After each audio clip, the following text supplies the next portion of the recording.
Hello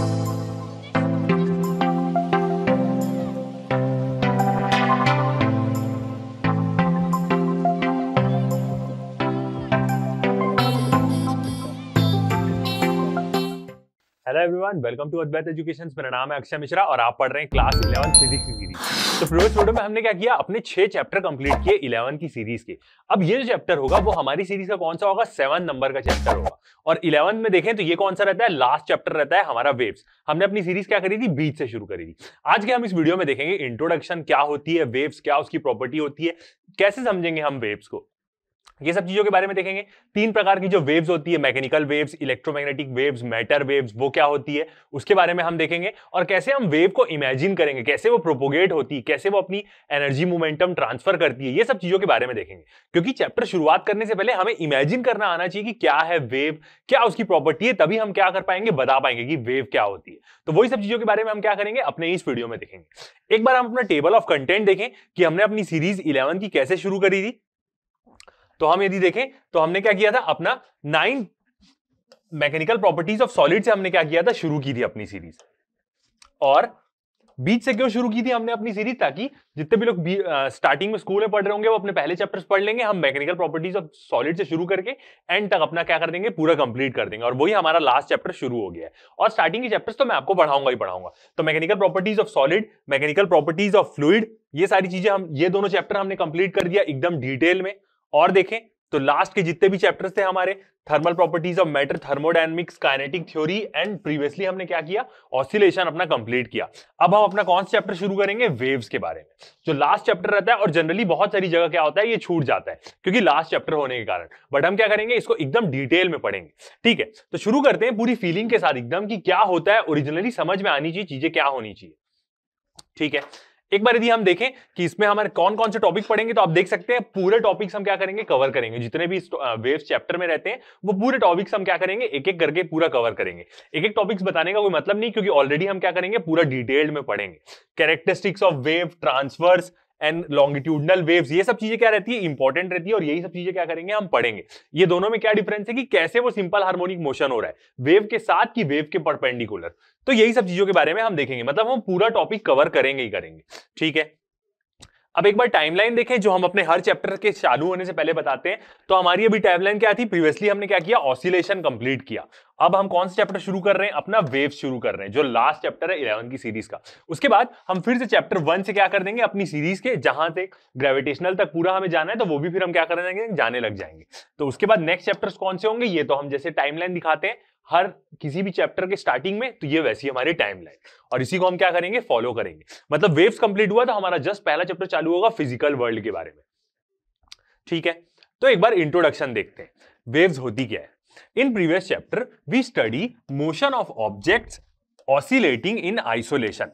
previous chapter में हमने क्या देखा, ऑब्जेक्ट्स का मोशन देखा, और पूरा हमने क्या पढ़ा है, ऑसिलेशन के बारे में पढ़ा है, पीरियोडिक मोशन के बारे में पढ़ा है प्रीवियस चैप्टर में हमने। तो वही क्या होगा, वो क्या था, वहां पे हम एक ही चीज के बारे में पढ़ रहे थे, जो आपस में क्या कर रही है, अकेले ही ऑसिलेट कर रही है, सिंपल हार्मोनिक मोशन कर रही है। आइसोलेशन में मतलब बाहर से उसका कोई लेना देना नहीं है उसके आजू बाजू वाली चीजों से। यहां पे हम क्या देखेंगे, बहुत सारे नंबर ऑफ पार्टिकल्स क्या कर रहे होंगे, आइसोलेशन में नहा रह के क्या करेंगे, वाइब्रेट करते रहेंगे या ऑसिलेट करते रहेंगे।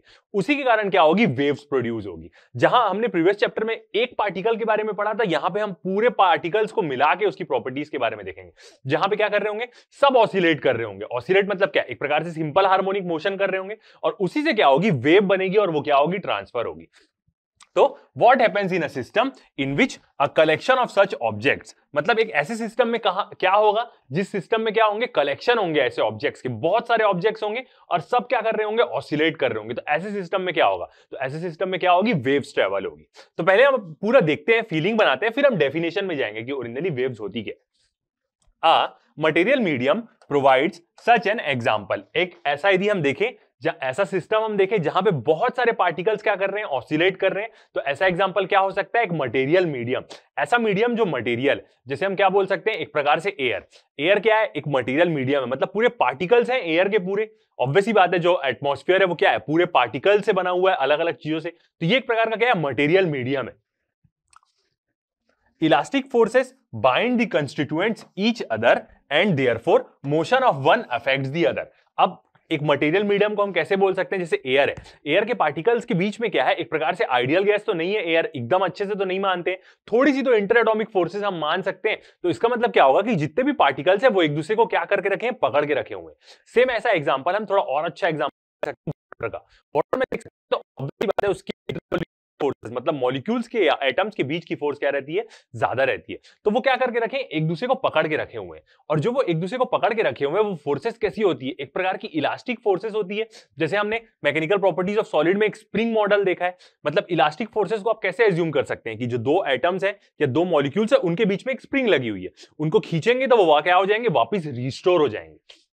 तो एक मटेरियल मीडियम में क्या होता है, जब भी वेव ट्रेवल होगी तो हम ऐसा इमेजिन करेंगे कि जो भी मीडियम है, एयर हो गया, कोई भी अलग प्रकार की गैस हो गई, वाटर हो गई, तो सब पार्टिकल्स क्या है, एक दूसरे से अटैच्ड है। सबके बीच की इंटरमॉलिक्यूलर फोर्स है जो क्या होगी, यदि एक को भी डिस्टर्ब करेंगे तो वो अपना डिस्टर्बेंस क्या करेगा, ट्रेवल कराएगा पूरे में।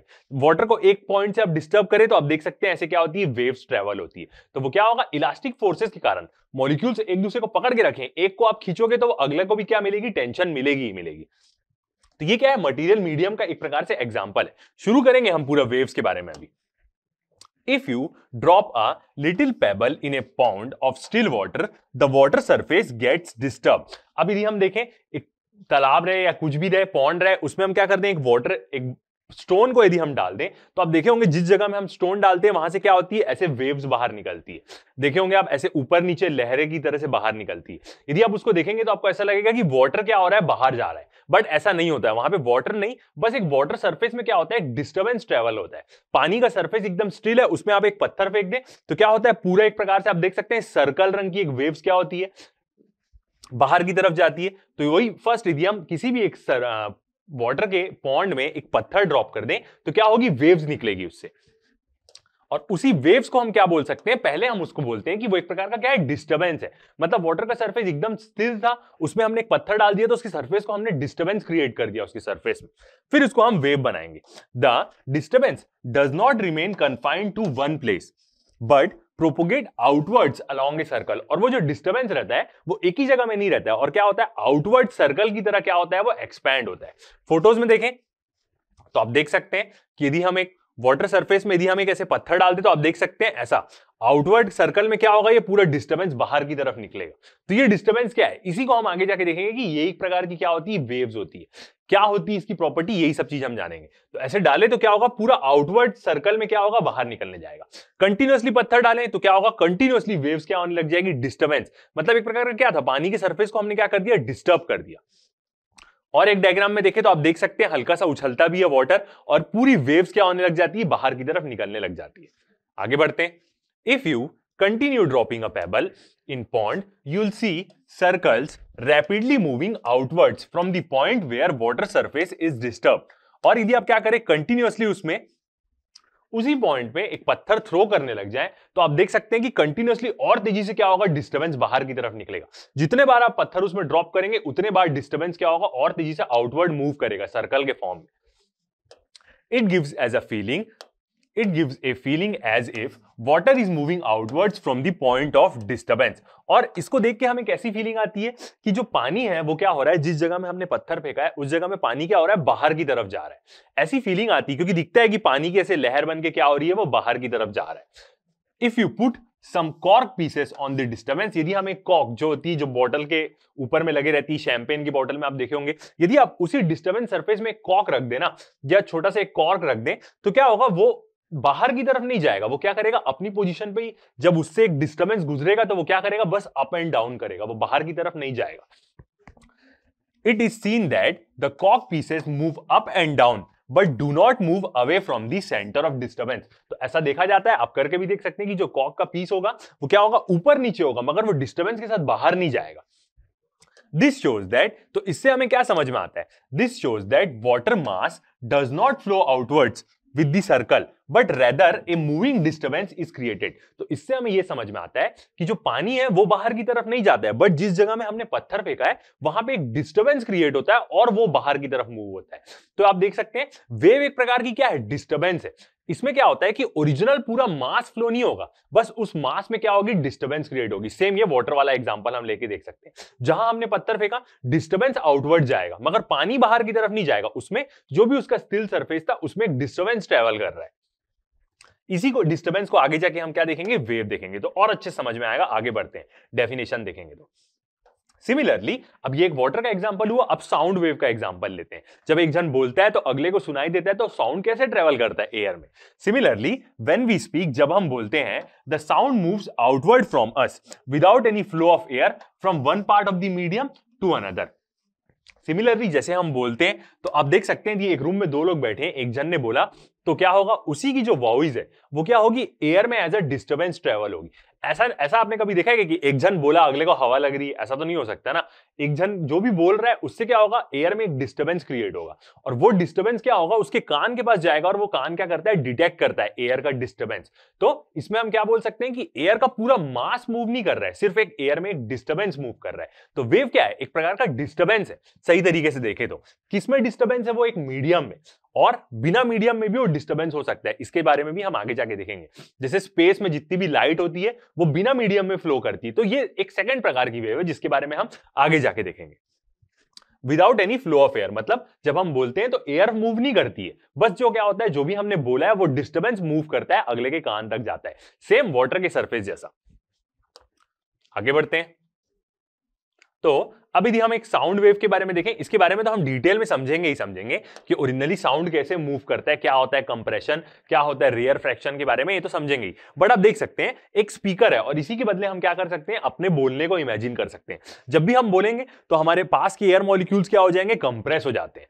जो भी मेरे मुंह के पास के एयर मॉलिक्यूल्स होंगे वो क्या हो जाएंगे, कंप्रेस हो जाएंगे, और कंप्रेस होने के कारण क्या होगा, वो आगे जाने की कोशिश करेगा। जैसे वो कंप्रेशन पार्ट आगे जाएगा, इधर में क्या हो जाएगा, प्रेशर कम हो जाएगा, तो बाहर की हवा आगे घुस जाएगी, तो जो रेयर फ्रैक्शन वाला पार्ट है वो भी आगे चले जाएगा। तो जब भी हम बोलते हैं तो मॉलिक्यूल्स क्या होते हैं, कंप्रेस होते हैं, फैलते हैं, कंप्रेस होते हैं, फैलते हैं, ऐसे करते करते जाता है, जिसको हम क्या बोलते हैं, कंप्रेशन और रेयर फ्रैक्शन बोलते हैं। जो लो प्रेशर रीजन रहता है, जहां पे प्रेशर एकदम कम हो जाता है, उसको हम रेयर फ्रैक्शन बोलते हैं। तो इस चीज के बारे में तो हम डिटेल में देखेंगे ही देखेंगे। तो जैसे एक वाटर सरफेस में डिस्टर्बेंस मूव कर रहा था, वैसे ही हमारे बोलने से क्या होता है, एयर में डिस्टर्बेंस मूव करता है, और वो किसके फॉर्म में मूव करता है, कंप्रेशन और रेयर फ्रैक्शन के फॉर्म में, जिसको हम देखेंगे। कंप्रेशन मतलब जैसे ही मैंने बोला मेरे मुंह के पास वाली एयर क्या हो जाएगी, कंप्रेस हो जाएगी, फिर वो कंप्रेस एयर आगे बढ़ेगी, तो जो अपने उसने खाली जगह छोड़ दी है जहां पे प्रेशर कम है, उसको हम रेयर फ्रैक्शन बोलते हैं। अब वो खाली जगह भी मूव करती है, क्योंकि सराउंडिंग की एयर आके वहां पे क्या हो जाती है, अपनी जगह ले लेती है और खाली जगह को आगे ढकेल देती है। तो आप देख सकते हैं कंप्रेशन रेयर फ्रैक्शन पूरा मूव करता है, और यही चीज क्या करते हैं, हमारे कान डिटेक्ट करके साउंड समझ में आता है, जिससे हमारे कानों को, तो एक प्रकार से साउंड वेव्स भी ऐसी मूव करती है। आगे देखते हैं। The disturbance produced in the air are much less obvious and only ears or a microphone can detect them. तो जो भी एयर में डिस्टर्बेंस होता है वो हम अपने आंखों से तो डिटेक्ट नहीं कर सकते। जैसे कोई भी बोल रहा है, जैसे मैं बोल रहा हूं, तो एयर में जो भी डिस्टर्बेंस हो रहा है उसको हम आंखों से डिटेक्ट नहीं कर सकते, बट कैसे डिटेक्ट कर सकते हैं, या तो कान की मदद से या हम माइक्रोफोन की मदद से क्या कर सकते हैं, उसको डिटेक्ट कर सकते हैं। क्योंकि वो क्या है, एकदम अलग प्रकार का डिस्टर्बेंस है, वो एक अलग मीडियम में क्या हो रहा है, एक प्रकार का डिस्टर्बेंस हो रहा है, जिसको हम ओरिजिनली आंखों से नहीं देख सकते मगर डिटेक्ट कर सकते हैं। ऑब्वियसली बात है, कोई बोलता है तो हमें सुनाई देता ही है ना, तो डिटेक्ट तो कर ही रहे हैं। These patterns which move without the actual physical transfer of flow of matter as a whole are called waves। तो यही जो है, यही जो पैटर्न्स हैं, यही जो डिस्टर्बेंस है, जो मूव होते हैं किसी भी मीडियम में without actual transfer of matter, मतलब पूरा मैटर ट्रांसफर नहीं होता, बस उस मैटर में क्या होता है, जो भी मीडियम है उसमें क्या होता है, डिस्टर्बेंस ट्रांसफर होता है। तो इसी को हम क्या बोलते हैं, वेव्स बोलते हैं। पानी में हमने एक पत्थर डाला, मुंह से हमने बोला, तो पूरी एयर ट्रांसफर नहीं होगी। ऐसा नहीं कि हमने बोला और सामने वाले को हवा लग रही है, ऐसा नहीं हो सकता। एयर नहीं मूव होगी, पूरा ओवरऑल एयर मूव नहीं होगी, बस उसमें डिस्टर्बेंस मूव होगा। तो इसी डिस्टर्बेंस को हम क्या बोलते हैं, वेव बोलते हैं। आगे देखते हैं। Not all waves require a medium. अब वेव्स, जैसे हमने वेव्स के बारे में समझा कि क्या है, एक प्रकार का वो डिस्टर्बेंस है, तो सारी वेव्स को मीडियम की जरूरत नहीं पड़ती। जैसे हम एक बात करें, जैसे सन से जो लाइट आती है हमारे अर्थ में, वो भी क्या है, एक प्रकार की वेव है, और डिटेल में हम देखेंगे इसके बारे में आज ही के वीडियो में।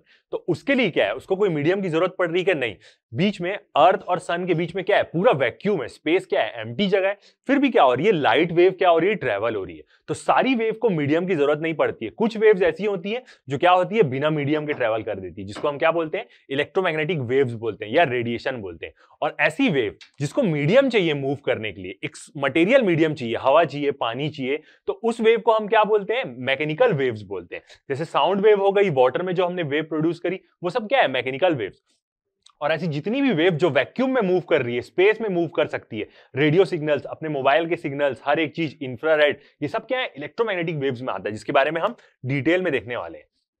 For their propagation light waves can travel through vacuum. Light की जो वेव होती है वो एक इलेक्ट्रोमैग्नेटिक वेव होती है, उसके बारे में ही हम देखेंगे आज के वीडियो में। तो उसको कोई मीडियम की जरूरत नहीं पड़ती, लाइट कहीं भी मूव कर सकती है, वो स्पेस में भी मूव करेगी, एयर में भी मूव करेगी, पानी के अंदर भी जा सकती है light wave. Light emitted by the stars, which are hundreds of light years away, reached us through interstellar space, which is practically vacuum। और जैसे हम देखें कि ऊपर में जब भी हम आकाश में जितने भी स्टार्स देखते हैं, तो वो जितने भी स्टार रहते हैं, ऐसा थोड़ी ना हमें दिख रहा है, बट वो बहुत ज्यादा लाइट ईयर्स दूर रहते हैं। लाइट ईयर्स दूर का मतलब ये है कि यदि हम लाइट की स्पीड से जाएंगे तो हमें 1 साल लगेगा, जितनी स्पीड से हम जा भी नहीं सकते, पॉसिबल भी नहीं है। तो इतने दूर दूर जो स्टार्स रहते हैं, उनकी जो हमें रात में दिखती है, वो लाइट कहां से आ रही है, बीच में क्या है, पूरा तो वैक्यूम है, बीच में पूरी खाली जगह है, बट हमें दिख रहा है, इसका मतलब उसकी जो लाइट है वो हमारे आंख तक क्या हो रही है, स्ट्राइक कर रही है हमारे आंख में लाइट वेव्स। हर वेव्स हार्मफुल नहीं होगी, तो लाइट मतलब आंख में वो स्ट्राइक ही करती है एक प्रकार की वेव्स। तो जितने भी स्टार्स को आप देखते हैं वो सब की क्या है, सब वेव्स हमारे आंखों में लग रही है, और वो कितने सालों दूर से आ रही है, और बीच में क्या है, पूरी खाली जगह, वैक्यूम। तो लाइट को कोई भी मीडियम की जरूरत पड़ेगी या बिल्कुल नहीं पड़ेगी। और 100 ऑफ लाइट ईयर्स दूर, इतना भी दूर रहते हैं कि इवन आप ऐसा भी बोल सकते हैं कि जितने भी स्टार्स हम स्काई में देखते हैं, जरूरी नहीं है कि वो वहां पे हो। ऐसा हो सकता है कि जब वो स्टार ने वहां से अपनी लाइट छोड़ी होगी, उसके बाद वो खत्म भी हो गया हो, फिर भी हमें दिख रहा है वो, क्योंकि वो लाइट, जब वो अपनी लाइट छोड़ दिया होगा, उसके बाद भी लाइट की स्पीड से भी चले तो भी उसको 10,000 साल, बहुत सालों लगते हैं आने में हमारे तक। तो ऐसा भी हो सकता है कि वो स्टार वहां पे खत्म हो गया हो। तो वो आप देख सकते हैं कि बीच में कोई मीडियम नहीं है, फिर भी क्या कर रही है, लाइट ट्रेवल कर रही है हम तक। आगे बढ़ते हैं। अब जब हमने समझ आ गया कि वेव्स एक प्रकार की क्या चीज है, एक प्रकार का डिस्टरबेंस ट्रेवल हो रहा है वो मीडियम में, और कभी कभी उसको मीडियम की भी जरूरत नहीं है, बट एक प्रकार का क्या है, वो डिस्टरबेंस है, और मैटर एज अ होल क्या करेगा, मूव नहीं करेगा, तो ये वेव्स है। तो अब हम इसका प्रॉपर डेफिनेशन देख सकते हैं वेव का क्या हो सकता है। A wave is a periodic disturbance. Wave क्या है, एक प्रकार का पीरियोडिक डिस्टरबेंस है। अब पीरियोडिक क्या है, हमने पिछले चैप्टर में ऑसिलेशन में पढ़ा है। पीरियोडिक मोशन मतलब क्या होता है, ऐसा मोशन जिसका टाइम पीरियड फिक्स्ड है। जैसे अर्थ सन के अराउंड रिवॉल्व करता है, तो उसको हर बार रिवॉल्व होने में 1 साल ही लगता है, अगले बार भी जब वो रिवॉल्व करेगा तो 1 साल ही लगाएगा, ऐसा नहीं कि 2 साल लगा देगा। तो जो अर्थ का मोशन है सन के अराउंड, वो क्या है, एक प्रकार का पीरियोडिक मोशन है। तो वेव क्या है, एक प्रकार का पीरियोडिक डिस्टरबेंस है। ऐसा हम कैसे बोल सकते हैं कि जैसे साउंड वेव ट्रेवल हो रही है, वाटर में जो डिस्टरबेंस ट्रेवल हो रहा है, हमने मुंह से बोला, तो जितने भी एयर के पार्टिकल्स है वो सब क्या करेंगे, अपनी जगह में ऑसिलेट करने लग जाएंगे, ऐसे ऐसे करके। और ऑसिलेट कर रहे हैं मतलब एक प्रकार का वो पीरियोडिक मोशन कर रहे हैं, और वो ऑसिलेट करने के कारण अपना मोशन एक एक दूसरे को ट्रांसफर करते जाएंगे। तो जो डिस्टरबेंस है, डिस्टरबेंस मतलब क्या, पार्टिकल्स सिंपल हार्मोनिक मोशन कर रहे हैं एक प्रकार से हम बोल सकते हैं अपनी जगह में, या ऑसिलेट कर रहे हैं, दोनों सेम चीज है। तो पीरियोडिक डिस्टरबेंस है, मतलब जो डिस्टरबेंस होता है पार्टिकल में वो पीरियोडिक होता है। उन सब पार्टिकल्स जो मूव करते हैं उनका टाइम पीरियड सेम रहता है, मतलब वो सिंपल हार्मोनिक मोशन करेंगे तो सबका टाइम पीरियड सेम रहेगा, मगर वो अपना पूरा एनर्जी क्या करते जाएंगे, ट्रांसफर करते जाएंगे मीडियम में। That travels through a medium और वैक्यूम। तो वेव क्या है, एक प्रकार का पीरियोडिक डिस्टरबेंस है, मतलब जो भी डिस्टरबेंस है वो पीरियोडिक है, उसमें जो सिंपल हार्मोनिक मोशन हो रहा है उसका टाइम पीरियड सेम है, एक बार ऐसा करने में जितना पार्टिकल लिया, अगली बार भी वो उतना ही लेगा, और एक टाइम बाद बंद हो जाएगा, ऐसा वाला। तो जितना भी वो डिस्टरबेंस हो रहा है सब पीरियोडिक है। जो ट्रेवल किसमें करेगा, मीडियम में या वैक्यूम में भी कर सकता है। वैक्यूम में अब कोई सोच सकता है कि सर वैक्यूम में कैसे वेव ट्रेवल करेगी, एयर में तो समझ में आता है, साउंड है, एयर के पार्टिकल्स हैं, वो सिंपल हार्मोनिक मोशन कर सकते हैं, तो एयर में वेव्स ट्रेवल कर रही है, वाटर में भी ट्रेवल कर रही है, ठीक है, पानी में जो डिस्टरबेंस हुआ। तो वैक्यूम में तो कोई पार्टिकल नहीं है, तो वहां पे कैसे पीरियोडिक डिस्टरबेंस हो रहा है। तो यदि हम स्पेस की बात करें, जितनी भी लाइट वेव्स होती है वो सब क्या होती है, ऑसिलेटिंग इलेक्ट्रिक और मैग्नेटिक फील्ड होती है। इलेक्ट्रिक चार्ज रहता है जो उड़ते रहता है इधर उधर, और वो इलेक्ट्रिक चार्ज ऑसिलेट करते हुए उड़ते रहता है, और वो साथ ही साथ मैग्नेटिक फील्ड भी बनाते रहता है। तो इसलिए वैक्यूम में भी जब भी कोई डिस्टर्बेंस ट्रेवल हो रहा है, कोई वेव ट्रेवल हो रही है, तो वो भी ऑसिलेट करते हुए ही ट्रेवल करेगी। इसके बारे में हम फोटोज में देखेंगे तो और अच्छे समझ में आएगा। तो इन जनरल के बारे में बात करें, in general a wave transports energy and momentum from one part of the medium or vacuum to the another। तो एक प्रकार से देखें तो वेव क्या करती है, एक प्रकार से एनर्जी और मोमेंटम ट्रांसफर करती है। ऑब्वियसली बात है, मैंने बोला और किसी के कान तक आवाज गई तो एक प्रकार से साउंड एनर्जी जा रही है उसमें। जब भूकंप आता है तो पूरी सेस्मिक वेव, मतलब अर्थ का वो पूरा क्रस्ट हिला देती है। एक जगह में कुछ उथल पुथल हुआ तो पूरा अर्थ का क्रस्ट हिलते जाता है। कोई बॉम्ब फूटता है, आप देखे होंगे मूवीज में, तो बॉम्ब से क्या निकलती है, शॉक वेव निकलती है। तो वो वेव्स एकदम फील होती है। कोई आसपास का कांच पूरा टूट जाता है, कहीं पे भी टायर ब्लास्ट होता है तो एयर में क्या होता है, एक प्रकार का डिस्टर्बेंस क्रिएट होता है जो सुनाई में देता है। तो वेव क्या करती है, एक प्रकार से एनर्जी और मोमेंटम क्या करती है, ट्रांसफर करती है जिस भी मीडियम में हो, पार्ट ऑफ अ मीडियम। और वैक्यूम में भी वेव यही चीज करती है, क्योंकि वैक्यूम में क्या करती है, लाइट ट्रेवल करती है। लाइट कहीं भी जा रही है तो भले उसकी एनर्जी बहुत कम है, बट वो किसी को भी स्ट्राइक करेगी तो उसको कुछ एनर्जी तो देगी। सबसे बेहतरीन एग्जांपल हम अर्थ का ही ले सकते हैं। इतना सारा रेडिएशन निकलता है सन से, उससे क्या होता है, अर्थ पूरा हीट होता है। तो एनर्जी ट्रांसफर हो रहा है कि नहीं यहाँ पे एक प्रकार से, और मोमेंटम भी ट्रांसफर होता है। जैसे आप साउंड वेव में, साउंड के कोई भी शॉक देखें आप, कुछ भी हो सकता है, बॉम्ब ब्लास्ट होता है तो आपको एक हल्का सा शॉक लगता है, वो सब क्या है, एक प्रकार का वेव्स है। तो एनर्जी और मोमेंटम ट्रांसफर हो रही है to other part of it without any bulk motion of the material और मीडियम। और कोई भी, ये सबसे इंपॉर्टेंट चीज है, यहां पे बल्क मोशन नहीं होता। इसका मतलब पूरा मीडियम मूव नहीं करेगा, उस मीडियम में एक डिस्टर्बेंस मूव करेगा बस। ऐसा नहीं है कि कहीं पे भी कोई चीज मूव, वेव प्रोड्यूस हो रही है तो वहां से वो पूरा मीडियम का कुछ हिस्सा उठ के इधर आ जाएगा। मीडियम वैसा ही रहेगा, इतना बड़ा मीडियम है तो वैसा ही रहेगा। इस कोने से डिस्टर्बेंस, इस कोने में बस क्या होगा, ट्रांसफर होगा यहाँ पे। तो बल्क मोशन नहीं होगा। बल्क मोशन मतलब पूरा जो गूदा है उसका पूरा अंदर, बल्क मतलब क्या होता है, एक शेप के अंदर का जो पोर्शन होता है उसको हम बल्क बोल सकते हैं, एक प्रकार से उसका गूदा बोल सकते हैं। तो पूरा बल्क चीज ट्रांसफर नहीं होगी यहाँ पे, बस एक डिस्टर्बेंस ट्रांसफर होगा। उस डिस्टर्बेंस से एनर्जी, मोमेंटम क्या हो सकता है, कैरी हो सकता है।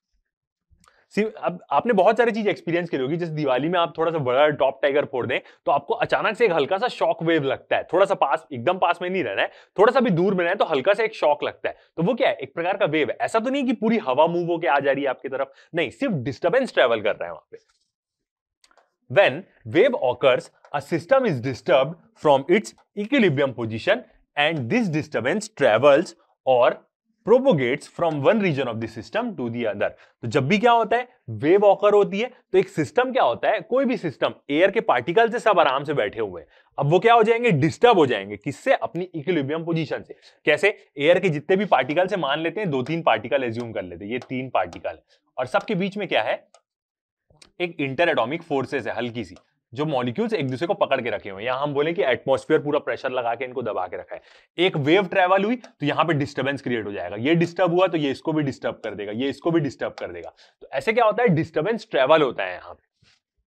और ये जो पार्टिकल्स अपने नॉर्मल पोजीशन पे रहते हैं, इसको हम क्या बोलते हैं, इक्विलिब्रियम पोजीशन बोलते हैं। अब ये हम कैसे बोल सकते हैं, ऑब्वियसली बात है, हमने प्रीवियस चैप्टर ऑसिलेशन में देखा है कि सिंपल हार्मोनिक मोशन क्या होता है, एक पार्टिकल ऐसे अपने इक्विलिब्रियम पोजीशन, मीन पोजीशन पे, अब उसको हम डिस्टर्ब कर दिए तो वो ऐसे ऐसे मूव होने लग जाएगा, वाइब्रेट करने लग जाएगा। एक पेंडुलम मीन पोजीशन पे, उसको हल्का सा हमने डिस्टर्ब कर दिया तो वो क्या करने लग जाएगा, ऑसिलेट करने लग जाएगा। तो ऐसा ही सिंपल हार्मोनिक मोशन ही जो भी मीडियम के पार्टिकल्स है वो करते हैं। यदि एक वेव ट्रेवल होगी, उसमें एयर के पार्टिकल्स है नॉर्मल बैठे हुए अपनी जगह में, एक वेव आई उनसे टकरा गई, वो सिंपल हार्मोनिक मोशन करके पूरी एनर्जी अपने आपस के पार्टिकल्स को ट्रांसफर करने लग जाएंगे और एक टाइम बाद रुक जाएंगे जब अपने उन्होंने एनर्जी ट्रांसफर कर दी। बल्क पूरा मूव नहीं करेगा यहाँ पे।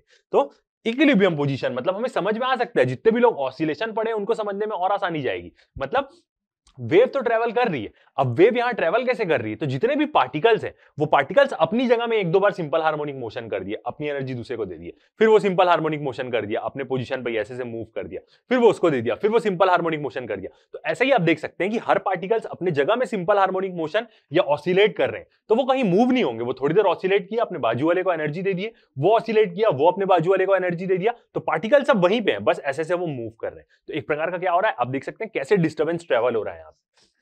एंड दिस डिस्टर्बेंस ट्रेवल्स, और इसी इसी ट्रैवलिंग को भी हम क्या बोलते हैं, प्रोपोगेशन भी बोलते हैं। प्रोपोगेट होना, साउंड वेव प्रोपोगेट होना मतलब डिस्टर्बेंस ट्रेवल करना एक प्रकार का, from one region of the system to the other, एक कोई भी सिस्टम के रीजन से अलग रीजन तक जाएगा।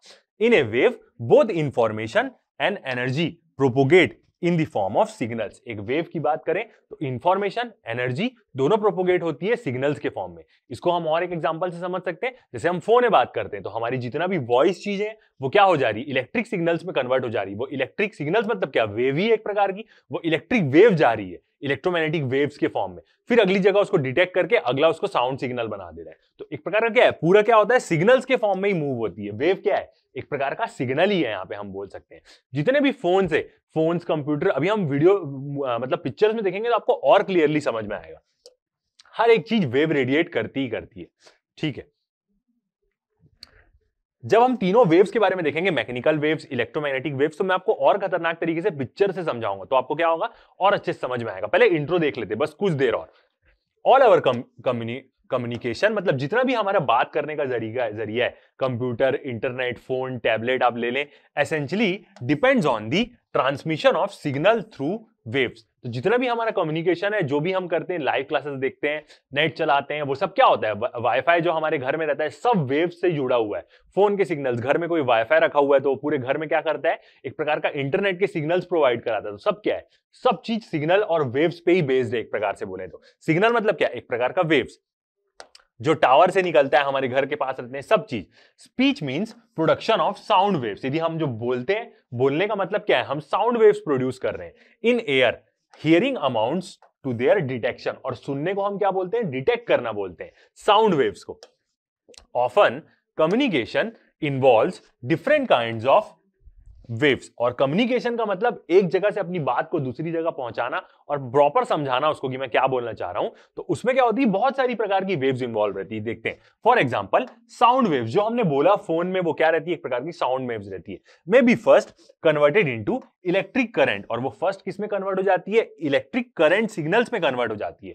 इसका आप और एक एग्जांपल भी देख सकते हैं, आजकल तो नहीं देखने मिलता, पहले जब लोगों के घर में लैंडलाइंस होती थी तो आप लैंडलाइन का एक वायर का कनेक्शन देखे होंगे। यदि कभी कोई उसको पकड़ता होगा तो उसको हल्का सा शॉक लगता होगा, देखना, क्योंकि वो लैंडलाइंस के केबल में क्या होता था, पूरा करंट सिग्नल दौड़ता था। जो भी हम बोलते थे वो क्या इसमें कन्वर्ट हो जाता था, करंट की वेव्स में, एक अलग प्रकार की वेव्स में कन्वर्ट हो जाता था। फिर वो जाएगा जिस जगह में हमें इंफॉर्मेशन पहुंचानी है, वो करंट वेव जाएगी, क्योंकि जो हमारा साउंड वेव है वो एयर तो नहीं जा सकती, वायर के अंदर इलेक्ट्रिक सिग्नल जाएगा, वो इलेक्ट्रिक सिग्नल वहां जाके साउंड वेव्स में कन्वर्ट हो जाएगा। तो विच इन टर्न में जनरेट एन इलेक्ट्रोमैग्नेटिक वेव्स। अब ऑब्वियसली बात है, वायर से गया तो उसको हम बोलेंगे एक प्रकार का करंट सिग्नल, एयर में गया, वायरलेस गया, तो वायरलेस का मतलब क्या होता है, सब इलेक्ट्रोमैग्नेटिक वेव्स होती है। जितने भी फोन में जो टावर रिसीव होता है वो सब किसकी मदद से होता है, सब इलेक्ट्रोमैग्नेटिक वेव्स की मदद से होता है। That may be transmitted by an optical cable और विया सैटेलाइट। अब आप देखे होंगे आज के डेट में जो हमारे घर में वाईफाई लगता है, सब क्या होता है, ऑप्टिकल केबल का रहता है। ऑप्टिकल केबल का मतलब ये है कि वो क्या रहेगा, अंदर से पूरा होलो रहेगा, कांच रहेंगे उसमें, टोटल इंटरनल रिफ्लेक्शन होता है उसमें, वेव्स ऐसे पूरा इंटरनली रिफ्लेक्ट होकर क्या होती है, जाती है।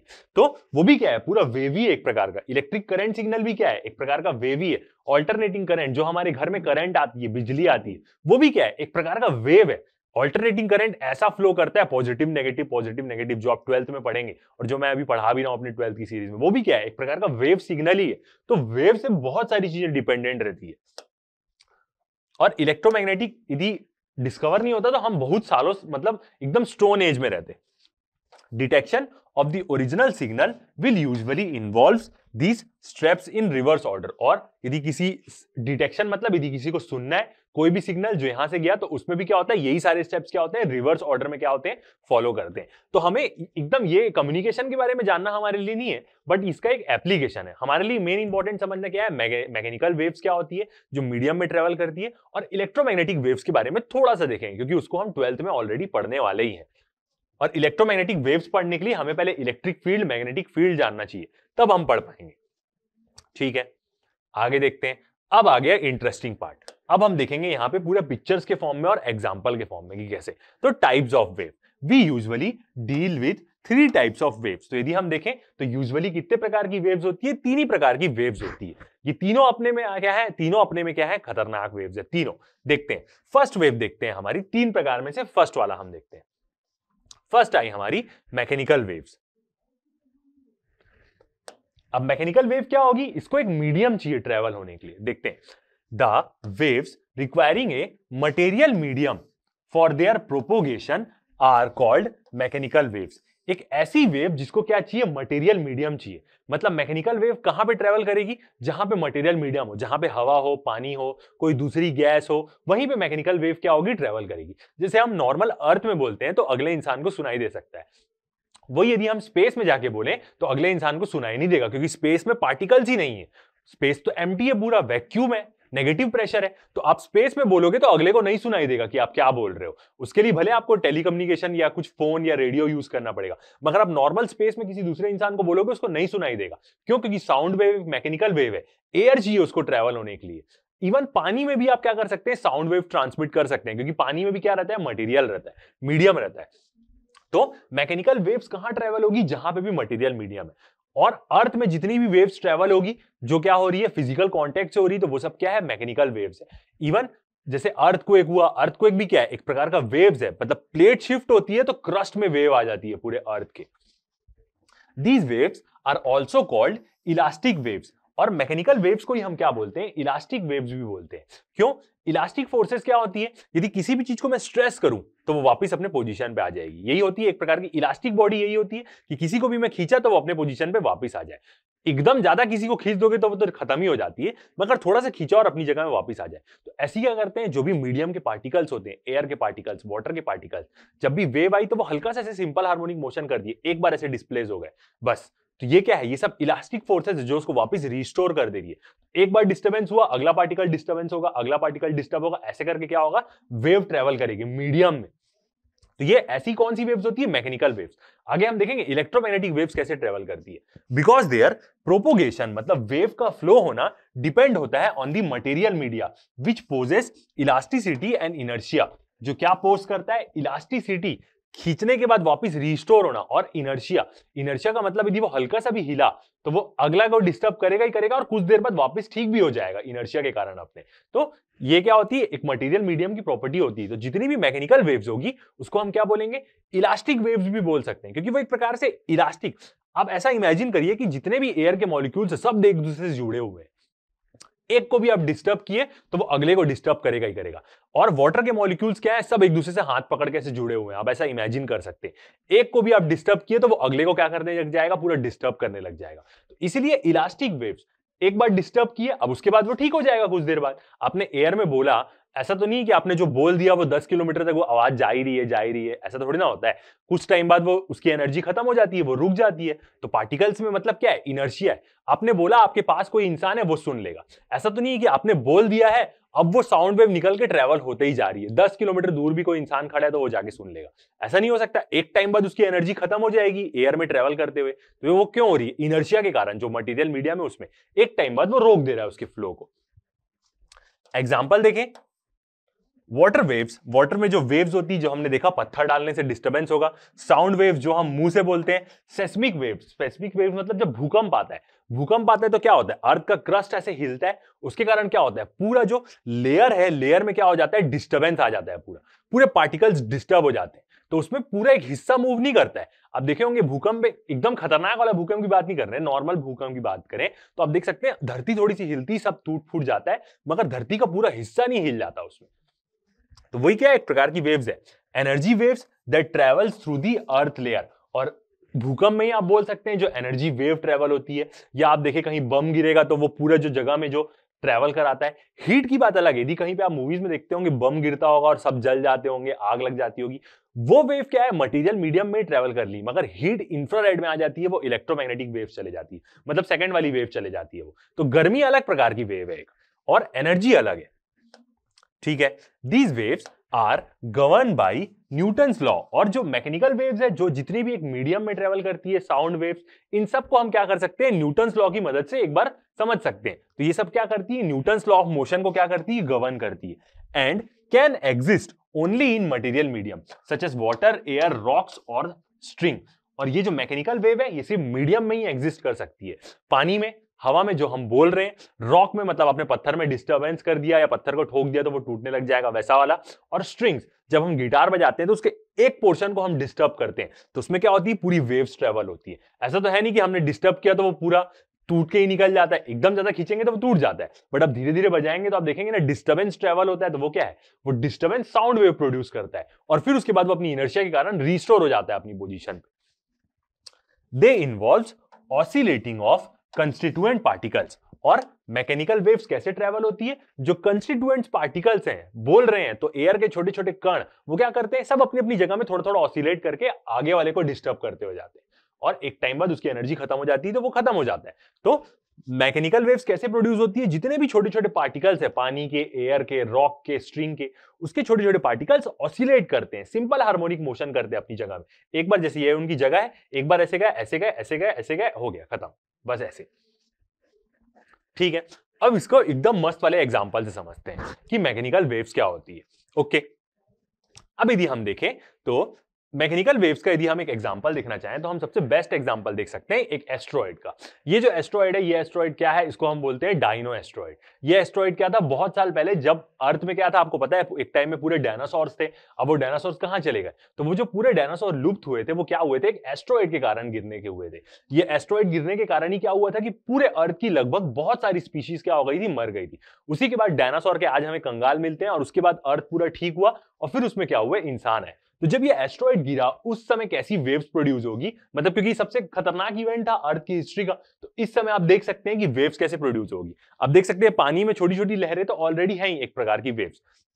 तो जब ये एस्ट्रॉइड गिरा था डायनासोर्स के टाइम में, तो आप सबसे पहले हम इसका देख सकते हैं साइज कितना बड़ा था। तो आप देख सकते हैं माउंट एवरेस्ट से भी वो क्या था, बहुत बड़ा था, और बुर्ज खलीफा से भी आप देख सकते हैं कितना बड़ा था। इवन इतना ऊंचा था जहां पे कुछ कितने मिलियन साल बाद क्या होने वाले हैं, उतनी ऊंचाई पे प्लेन्स उड़ने वाले हैं, उस टाइम की बात है। तो आप देख सकते हैं माउंट एवरेस्ट और वो एस्ट्रॉइड कितना बड़ा था। तो गिरने के कुछ सेकंड पहले क्या था, एकदम मस्त, पूरी दुनिया क्या थी, एकदम खुशहाल।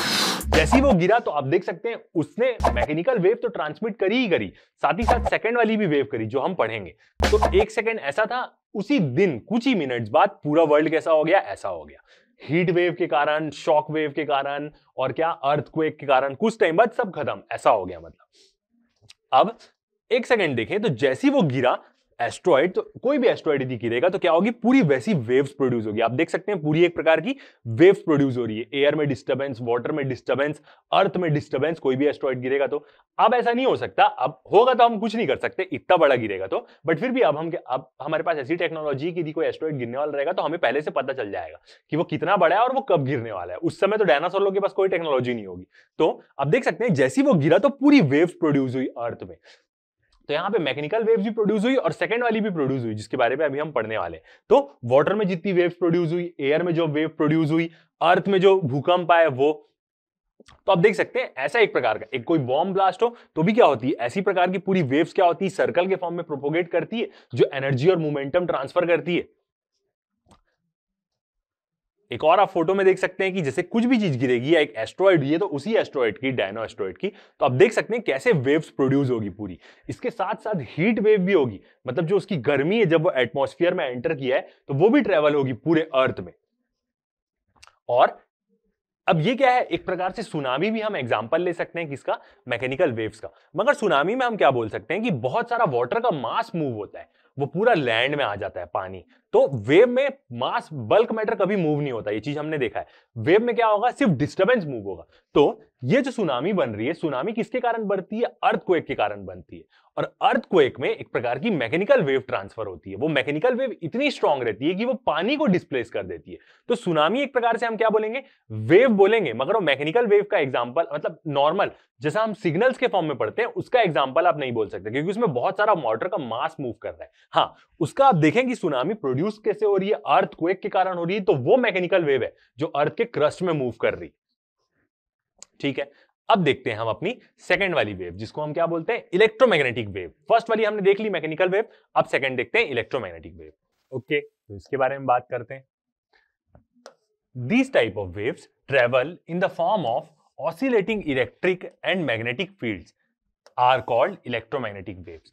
अब ये जो वेव रहती है, ये इलेक्ट्रोमैग्नेटिक वेव्स क्या होती है, वैक्यूम में ट्रेवल करती है, वैक्यूम में ट्रेवल करती है। और हम बोल सकते हैं एग्जांपल के फॉर्म में देखें तो लाइट एक प्रकार की क्या है, वेव है, और पार्टिकल भी है, ठीक है, डुअल नेचर तो वो अलग बात हो गई, बट एक प्रकार का क्या है, वो वेव है और वैक्यूम में ट्रेवल करती है, मतलब कोई मीडियम की जरूरत नहीं पड़ती है। अब हमने देखा है वेव का डेफिनेशन कि वेव क्या है, एक प्रकार का पीरियोडिक डिस्टर्बेंस है, मीडियम में या वैक्यूम में। तो जितनी भी इलेक्ट्रोमैग्नेटिक वेव्स होती है वो क्या होती है, इलेक्ट्रिक चार्ज और मैग्नेटिक फील्ड, मतलब इलेक्ट्रिक चार्ज रहता है वो क्या करते रहता है, ऑसिलेट करते रहता है। तो ऑसिलेट करने के कारण क्या होता है कि वो एक प्रकार की इलेक्ट्रिक फील्ड भी बनाता है, और एक तो चार्ज है तो उसके पास इलेक्ट्रिक फील्ड रहेगी ही रहेगी, और वो मूव करेगा तो मैग्नेटिक इलेक्ट्रिक चार्जेस जब भी मूव होते हैं तो मैग्नेटिक फील्ड बनाने लग जाते हैं। ऐसा हम कैसे बोल सकते हैं, जैसे हमारे अर्थ के अंदर जो कोर है उसमें क्या है, बहुत सारा लावा ऐसे क्या करते रहता है, मूव करते रहता है, एक प्रकार का वो आयंस है, तो वो मूव करता है, तो इसी कारण क्या बनती है, अर्थ की मैग्नेटिक फील्ड बनती है। तो जब भी इलेक्ट्रिक चार्जेस मूव करने लग जाते हैं वो मैग्नेटिक फील्ड बनाते हैं, तो इसलिए हम बोलते हैं ऑसिलेटिंग इलेक्ट्रिक और मैग्नेटिक फील्ड होती है क्या, इलेक्ट्रोमैग्नेटिक वेव्स। डायग्राम में तो अभी हम देखेंगे ही देखेंगे इसको, ठीक है। Electromagnetic waves do not require any material medium for their propagation and also called non-mechanical waves. Electromagnetic waves को कोई मीडियम की जरूरत नहीं है, उन लोग एक पॉइंट से चालू करी, अगले पॉइंट में वो क्या हो जाएगी, पहुंच जाएगी। सारी इलेक्ट्रोमैग्नेटिक वेव्स लाइट की स्पीड से ट्रेवल करती है और उसे कोई मीडियम की जरूरत नहीं पड़ती, इसलिए उसको हम क्या बोलते हैं, नॉन मैकेनिकल वेव्स बोलते हैं। मतलब कोई भी मीडियम नहीं चाहिए, इसलिए हम इसको क्या बोलते हैं, नॉन मैकेनिकल वेव्स बोलते हैं। एग्जाम्पल की बात करें तो विजिबल लाइट या अल्ट्रावायलेट लाइट, जितनी भी लाइट हमें दिखती है सन से तो बहुत सारे रेडिएशन आते हैं, बट जो भी हमें लाइट दिखती है, जितनी भी हमें आंखों से कैसे दिखता है, क्योंकि विजिबल लाइट हमसे टकराती है, तो जितनी भी विजिबल लाइट है वो सब क्या है, एक प्रकार की इलेक्ट्रोमैग्नेटिक वेव है। अल्ट्रावायलेट लाइट, एक्स रेज मतलब क्या, जब हम हॉस्पिटल जाते हैं तो हड्डियां टूट जाती है तो एक्सरे करते हैं वो। जो रेडियो वेव्स रहती है, एएम एफएम के बारे में आप देखे होंगे। टेलीविजन वेव्स, माइक्रोवेव्स, जो माइक्रोवेव में क्या रहती है, किसी भी फूड को हमें हीट करना है तो वो एक प्रकार का क्या रहता है, इंफ्रारेड रेडिएशन देता है। वेव्स और रेडिएशन का मतलब लगभग सेम है। जितनी भी इलेक्ट्रोमैग्नेटिक वेव्स है उसी को हम क्या बोलते हैं, इलेक्ट्रोमैग्नेटिक रेडिएशन भी बोलते हैं। तो रेडिएशन का मतलब क्या होगा, वेव्स होगा। तो आप ये चीज समझ लीजिए। तो इनको एक तो कोई मीडियम की जरूरत नहीं है, और ये कैसे मूव करती है, इंपॉर्टेंट चीज ऑसिलेटिंग इलेक्ट्रिक और मैग्नेटिक फील्ड होती है इसमें। अब ऑसिलेटिंग इलेक्ट्रिक फील्ड को हम कैसे बोल सकते हैं, जैसे हमारे घर में जितना भी करंट आता है सब क्या है, ऑल्टरनेटिंग करंट उसको हम बोलते हैं, एसी करंट आता है, तो वो करंट ना ऐसे ऐसे वेव करता है साइन के फॉर्म में। जैसे हमने प्रीवियस चैप्टर में एक प्रकार से साइन कर्व देखा है, जो साइन की इक्वेशन होती है, सिनुसॉइडल फंक्शन, पीरियोडिक फंक्शन, वैसा ही रहता है। तो वो पॉजिटिव टू नेगेटिव ऐसे से वेरी करते ही रहता है। अब वो चार्ज मूव करेगा तो वो अपने परपेंडिकुलर एक मैग्नेटिक फील्ड भी बनाते हुए चलेगा, यही चीज होती है। ऑल इलेक्ट्रोमैग्नेटिक वेव्स मतलब जितने प्रकार की भी है, infrared, gamma rays, X rays, सब इलेक्ट्रोमैग्नेटिक रेडिएशन है और सब लाइट की स्पीड से ट्रेवल करता है। यहां पे हर एक चीज, electromagnetic waves travel through the vacuum at same speed c, मतलब स्पीड ऑफ लाइट। और यदि हम स्पीड ऑफ लाइट देखें तो एग्जैक्ट उसका डाटा देखें तो कितना हो सकता है, वो 29 करोड़ आप बोल सकते हैं अप्रोक्सीमेट मीटर पर सेकेंड। कैसे, 1 10 100 1000 10,000 लाख 10 लाख करोड़ 10 करोड़ 29 करोड़, और अप्रोक्सीमेटली बोले तो 3 × 10⁸ मीटर पर सेकेंड की स्पीड से सारी इलेक्ट्रोमैग्नेटिक वेव्स क्या होती है, ट्रेवल करती है। सब visible light, alpha, gamma rays, X rays, alpha particles तो अलग होते हैं, जितने भी होते हैं, ठीक है। आगे देखते हैं इसके बारे में। अब देखें कैसे, पिक्चर फॉर्म में समझे तो आप समझ सकते हैं। मान लीजिए कोई भी एक इलेक्ट्रिक चार्ज है, वो क्या करता है, मूव करता है। तो कोई भी एक इलेक्ट्रिक चार्ज हो, इलेक्ट्रॉन हो, प्रोटॉन हो, इलेक्ट्रॉन के पास नेगेटिव चार्ज रहता है, प्रोटॉन क्या रहता है, पॉजिटिव चार्ज रहता है, तो वो अपनी एक इलेक्ट्रिक फील्ड बनाता है। मतलब उसकी फील्ड के अंदर कोई आया, उसके एक रीजन के अंदर, तो वो क्या होगा, या तो वो उससे अट्रैक्ट होगा या वो उससे क्या होगा, रिपेल होगा। सेम एक प्रकार से ग्रेविटेशनल फील्ड के कारण, बट ग्रेविटेशनल फील्ड क्या करती है, बस अट्रैक्ट करती है। इलेक्ट्रिक चार्जेस क्या करते हैं, रिपेल भी करते हैं, यदि कोई सेम इलेक्ट्रिक चार्ज उनके फील्ड के अंदर आ गया तो इलेक्ट्रिसिटी क्या है, is the movement of electric charge. जो भी हमारे घर में बिजली आती है, ऑल्टरनेटिंग करंट आता है, वो तो एक ऑसिलेट तो करते ही रहता है साइन वेव के फॉर्म में, साथ ही साथ क्या है, वो एक प्रकार का क्या है, इलेक्ट्रिक चार्ज है, और उसी को हम क्या बोल सकते हैं, इलेक्ट्रिसिटी बोल सकते हैं, मतलब बिजली। अब यही जो चार्ज का मूवमेंट है, आप मान सकते हैं कि ये एक एक चार्ज पार्टिकल है, एक एक इलेक्ट्रॉन्स है। इलेक्ट्रॉन्स के अपोजिट डायरेक्शन में करंट फ्लो करता है, वो अलग चीज है, बट इलेक्ट्रॉन्स के फ्लो के कारण ही क्या होता है, करंट का फ्लो होता है। तो अब यही जो है, this movement of electric and magnetic field that spread through the space and carry energy. अब जब भी इलेक्ट्रिक चार्ज मूव होने लग गया, वो क्या करेगा, मैग्नेटिक फील्ड तो बनाएगा ही बनाएगा, और यही क्या करता है, चार्ज है तो एनर्जी देगा एक प्रकार से, करेगा, एनर्जी को कैरी भी करेगा एक जगह से दूसरी जगह में। इलेक्ट्रॉन के फ्लो से ही तो हमारा करंट का मूवमेंट होता है। तो अब देख सकते हैं यही क्या होता है, ऐसे मूव करता है। अब यदि हम इसको डायग्राम के फॉर्म में देखें तो आप ये देख सकते हैं ये क्या है, येलो वाली हमारी इलेक्ट्रिक फील्ड जो ऐसे क्या करती है, मूव करती है।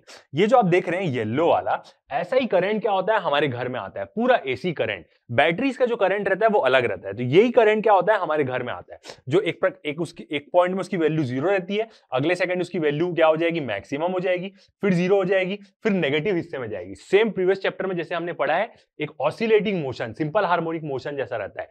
एक मीन पोजीशन से इधर पॉजिटिव डिस्टेंस की तरफ जाएगा, मीन पोजीशन से नेगेटिव डिस्टेंस की तरफ जाएगा, और ऐसे ऐसे ऑसिलेट करते रहेगा। तो उसको हम एक साइन वेव से डिनोट कर सकते हैं या कॉस वेव से भी डिनोट कर सकते हैं, कैसे भी कोई दिक्कत नहीं। हमने ऑसिलेशन में पढ़ा है, ओरिजिन से चालू होगा तो साइन से डिनोट करेंगे, ओरिजिन से थोड़ा ऊपर चालू हुआ तो कॉस से डिनोट करेंगे। तो ये क्या है, एक प्रकार का इलेक्ट्रिक फील्ड है जो इलेक्ट्रिक चार्ज मूव कर रहा है। अब एक इलेक्ट्रिक चार्ज मूव करने लग गया तो वो क्या करने लग जाएगा, आप देख सकते हैं पर्पल वाली मैग्नेटिक फील्ड बना रहा है, और इसी को हम क्या बोलते हैं, इलेक्ट्रोमैग्नेटिक वेव बोलते हैं, या हम बोले इलेक्ट्रोमैग्नेटिक रेडिएशन। तो इसी को हम क्या बोल सकते हैं, इलेक्ट्रोमैग्नेटिक रेडिएशन। अब ये जो वेव है इसको ट्रेवल होने के लिए कोई मीडियम नहीं चाहिए, इलेक्ट्रिक चार्ज कैसे भी ट्रेवल कर सकता है मैग्नेटिक फील्ड के साथ। मैग्नेटिक फील्ड तो बनाएगा, यदि वो ट्रेवल करने लग गया तो, मूव करने लग गया तो मैग्नेटिक फील्ड बनाएगा इलेक्ट्रिक चार्ज। तो कोई मीडियम की जरूरत नहीं है, और इसी को हम बोलते हैं इलेक्ट्रोमैग्नेटिक रेडिएशन। इलेक्ट्रोमैग्नेटिक वेव का मतलब ही क्या होगा, रेडिएशन होगा।